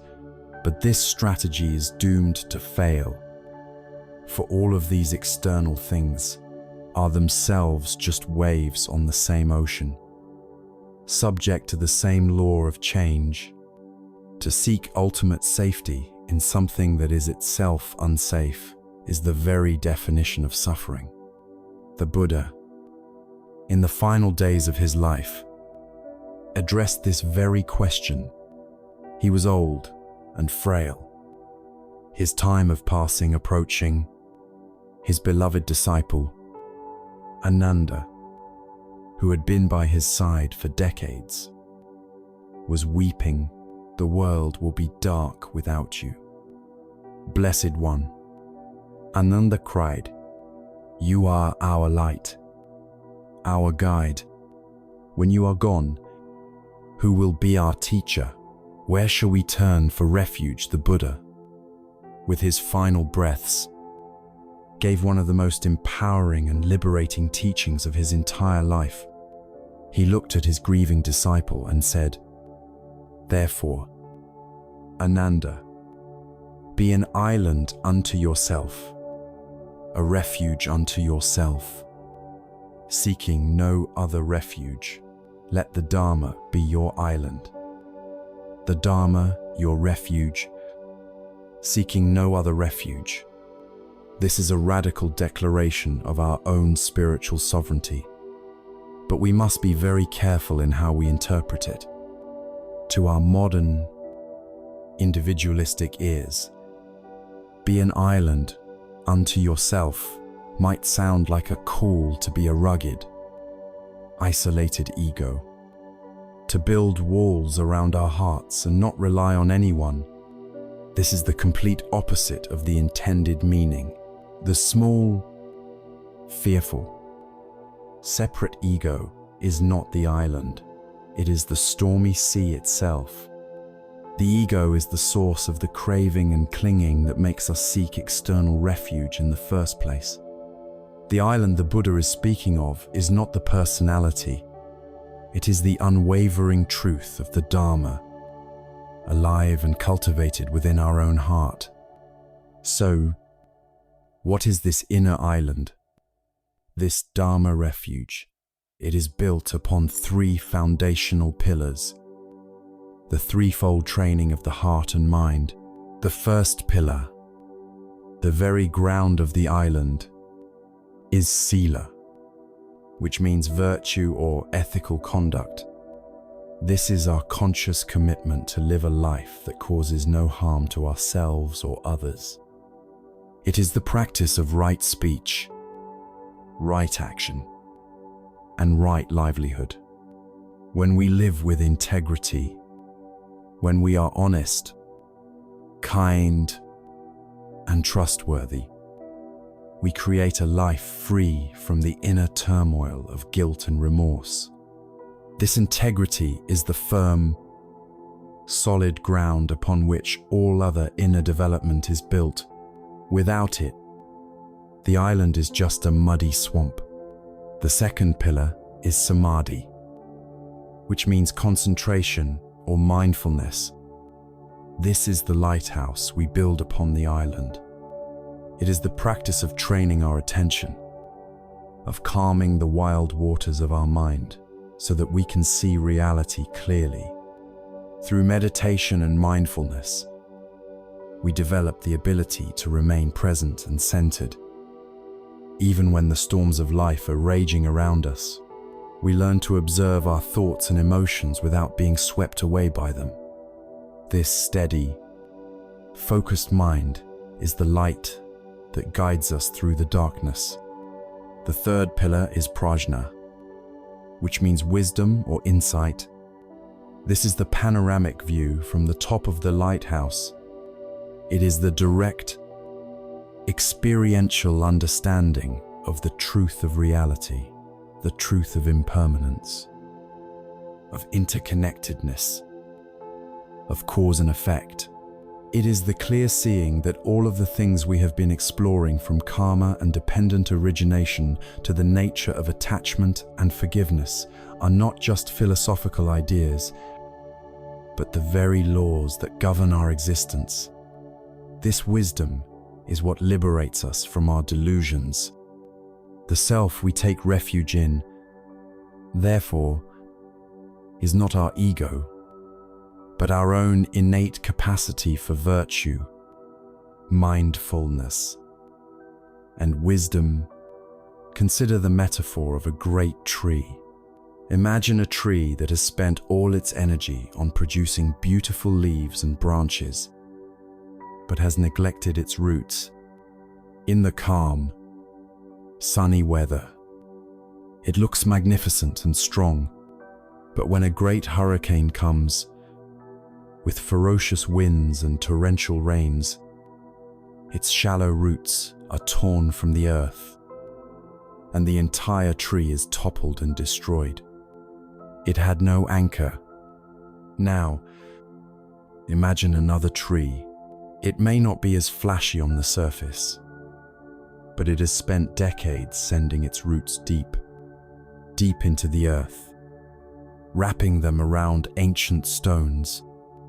When the same hurricane arrives, this tree is also battered. Its leaves are stripped away. Some of its branches are broken. It feels the full force of the storm, but its deep, tenacious roots hold it firm. It does not fall. When the storm passes, though it may be scarred, it is still standing.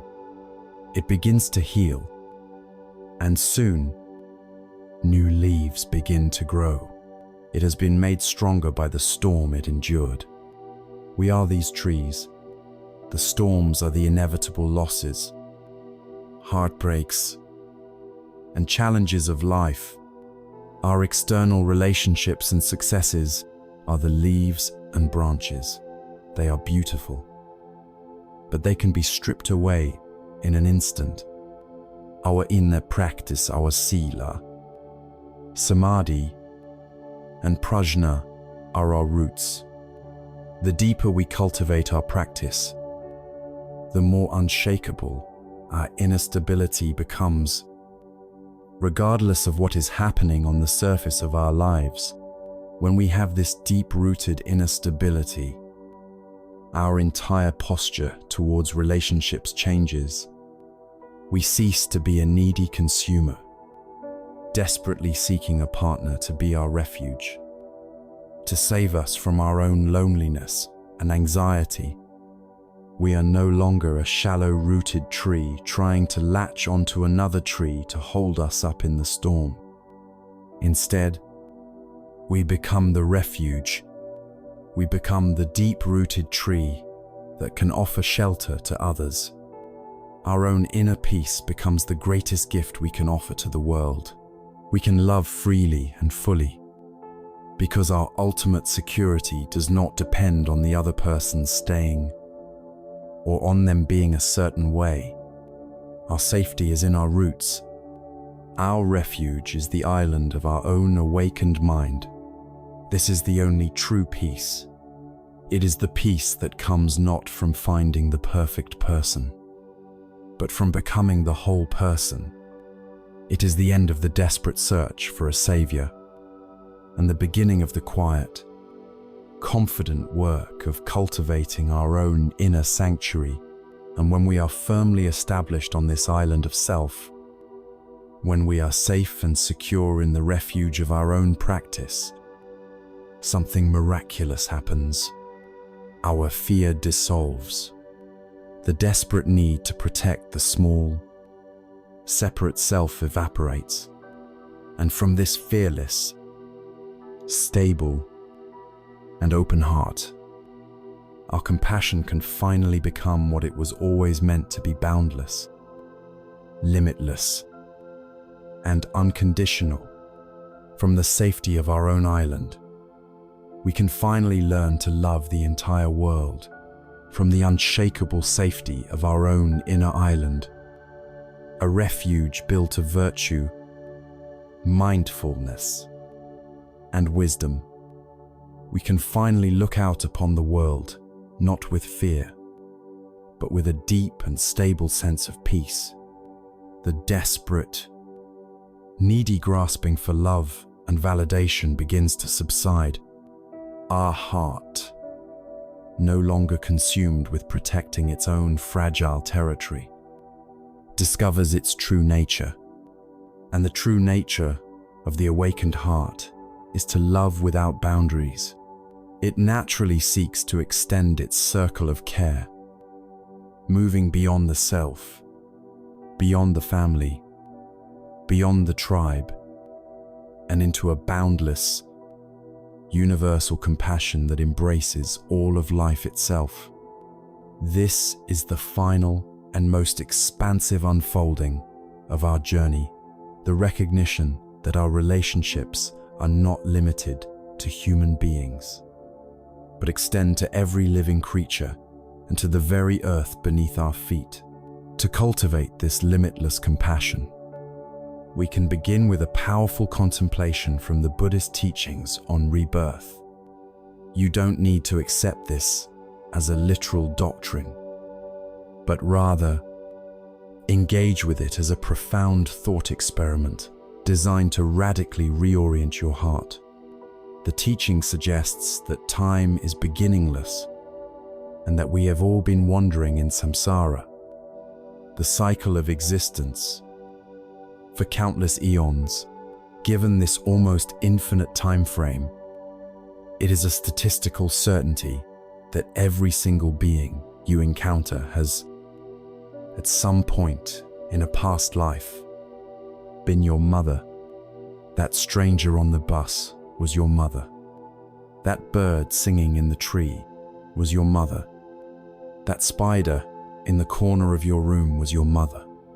That person who vexes you most was once the person who gave you life and cared for you with infinite tenderness. When we look at the world through this lens, the illusion of the other shatters. How could you mindlessly harm an insect if you held the possibility that it was your own mother, now living in a different form? How could you hold on to anger towards a difficult person if you saw in them a member of your own ancient, cosmic family?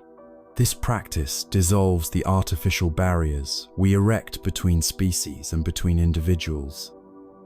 It reveals the profound, hidden kinship that connects us all. It allows us to see every living being not as an its, but as a thou, a sacred and familiar soul on a long and difficult journey, just like us.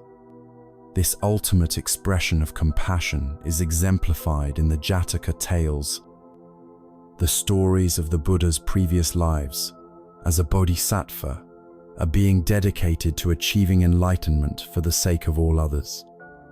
In one of the most famous of these tales, the bodhisattva was born as a wise and gentle rabbit. He lived in a forest with his friends, an otter, a jackal, and a monkey. The rabbit was their teacher, instructing them on the virtues of charity, ethical conduct, and the importance of observing holy days. One day, the deity Saka, ruler of the heavens, decided to test their virtue. He disguised himself as a weary, starving traveler, a Brahmin priest, and collapsed on the path near their home. The four friends, seeing the man's suffering, rushed to help. The otter went to the river and brought back 7 fish. The jackal found a lizard and a pot of curdled milk. The monkey climbed the trees and gathered a cluster of ripe mangoes.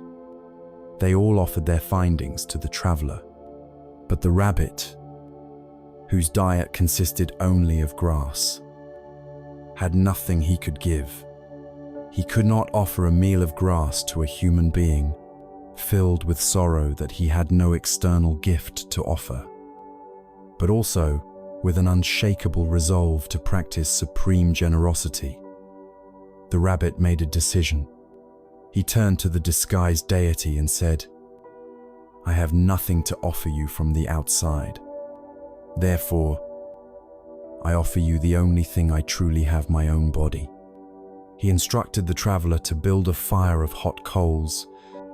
Once the fire was ready, the rabbit did something remarkable. He shook his fur 3 times, not out of fear, but to dislodge any tiny insects that might be hiding there, so that they would not be harmed by the fire. Then, with a heart full of joy at the perfection of his offering, he leaped into the flames to roast himself as a meal for the starving man. The fire, of course, was magically cool and did not harm him. Saka revealed himself, his voice booming with praise for the rabbit's selfless act. To honor this ultimate expression of compassion, Saka took a mountain and, using its essence like paint, drew the image of the rabbit on the surface of the moon, so that all beings for all time could look up and be reminded of what true, selfless love looks like. This story is not just a fable. It is a teaching about the boundless potential of the human heart.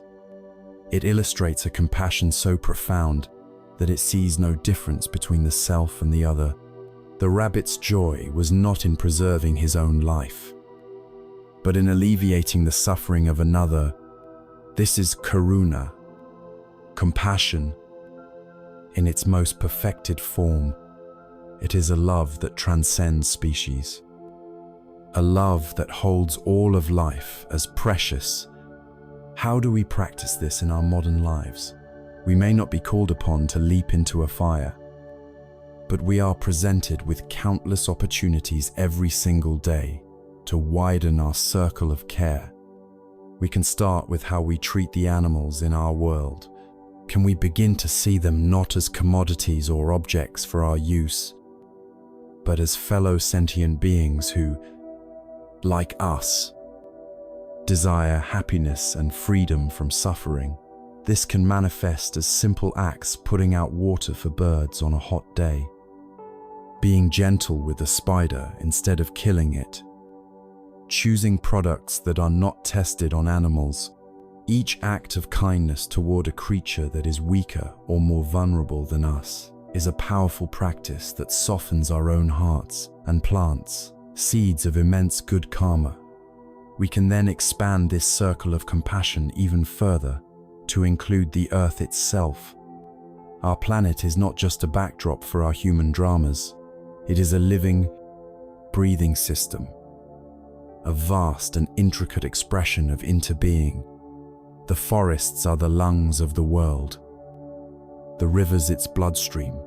To pollute our environment, to destroy habitats, to consume mindlessly, these are acts of violence against the collective body of which we are all a part.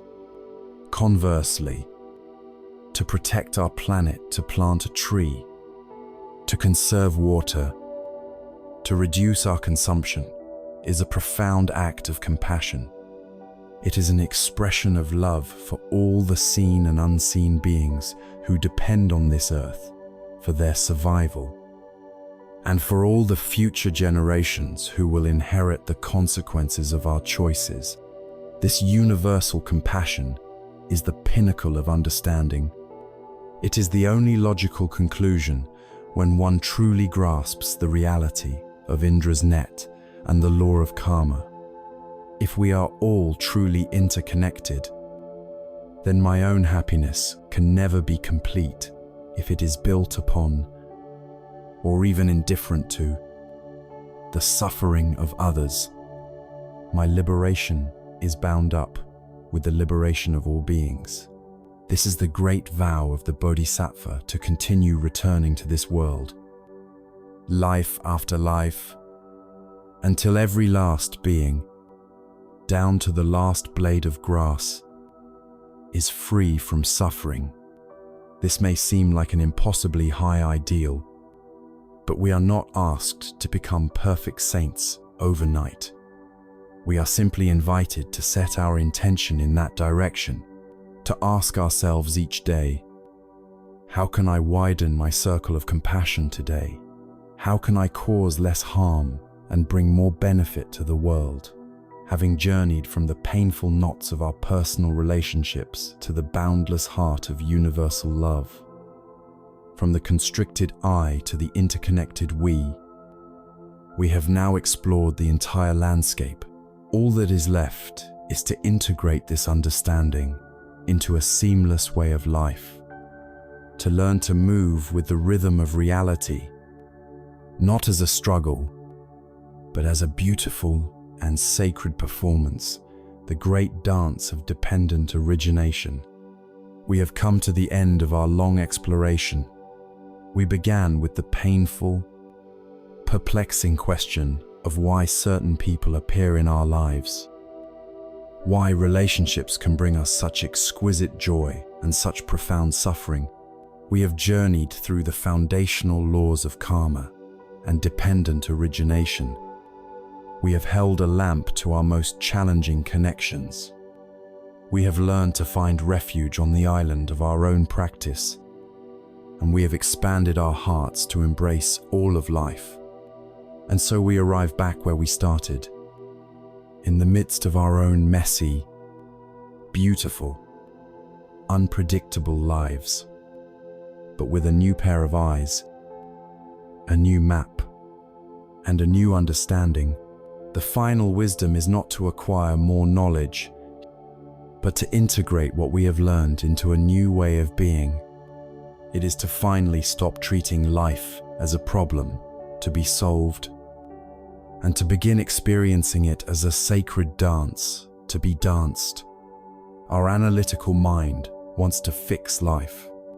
It wants to control the variables, predict the outcomes, and engineer a future free from pain and uncertainty. But this is like trying to nail the ocean to the floor. Life is, by its very nature, a flowing, dynamic, and untamable process. The dance of non-duality, of causes and conditions, is wild and intricate. The wisest and most joyful path is not to resist the dance, but to learn to move with it, to flow with its rhythm with grace, skill, and an open heart. Perhaps the most powerful metaphor for this way of living is that of a master surfer. Imagine you are standing on the shore, looking out at the ocean. The waves that are rolling toward you represent your karma. They are the accumulated results of all past actions, thoughts, and intentions. Your own and those of everyone you are interconnected with. These waves are immense and powerful. You cannot stop them. You cannot command them to be smaller or gentler. They are a force of nature, a karmic inheritance arriving from a past you cannot change. The unskilled person, filled with fear and a need for control, tries to fight the wave. They stand rigidly on their board, tense and resistant. When the great wave of a difficult relationship, a loss, or a failure rises up, they brace against it. The result is inevitable. They are instantly thrown from their board, tumbled violently in the chaotic surf. and emerge gasping, sputtering, and defeated by the power of the ocean. They see the wave as their enemy. This is how we live when we resist what life brings us. When we rail against our karma and cry out, "This shouldn't be happening now." Watch the master surfer. She does not see the wave as an enemy. She sees it as an opportunity, as a partner in a beautiful dance. She does not try to control the wave. She seeks to understand it. She feels its rhythm. She respects its power. As the wave approaches, she is not tense, but relaxed and alert. Her mind is fully present, her awareness sharp. She paddles with skillful effort, and at the perfect moment, she joins the wave, rising up with its incredible energy. She does not control the wave, but she is the master of her relationship to it. With subtle shifts in balance, with a deep and intuitive connection to the flow, she glides across its powerful face. For her, the immense energy of the wave is not a threat. It is the very source of her exhilarating ride.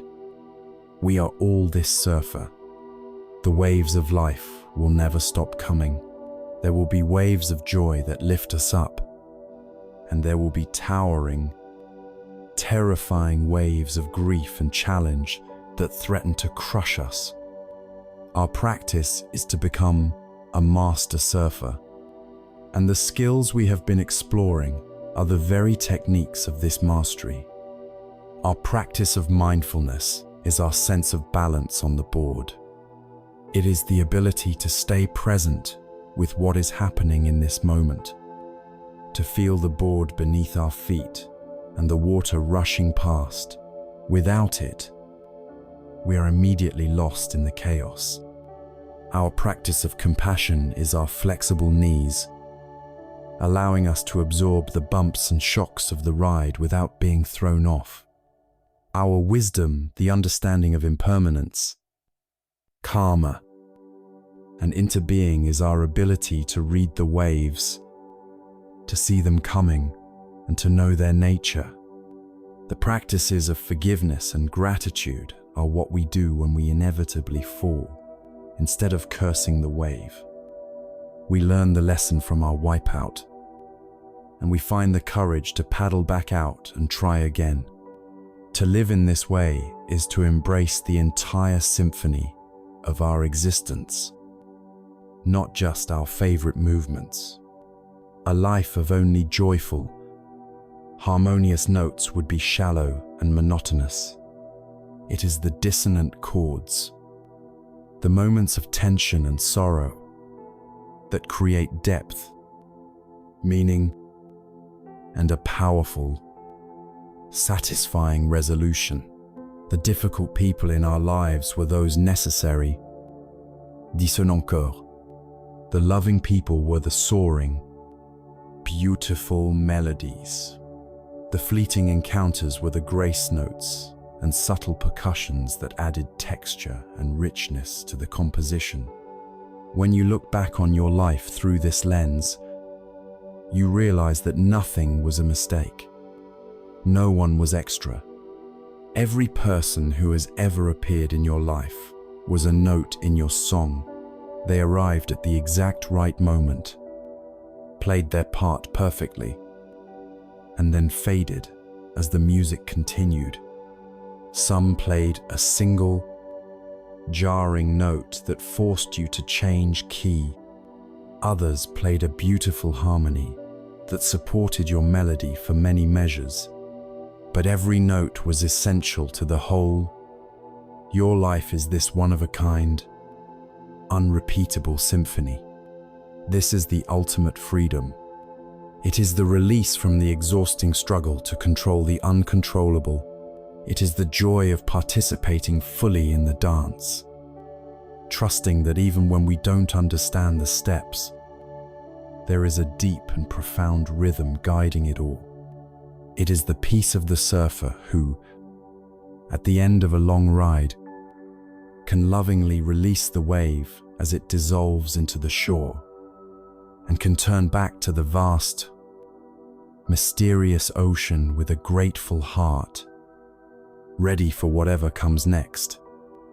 And so, with this vision of life as a sacred and meaningful dance, we conclude our deep exploration.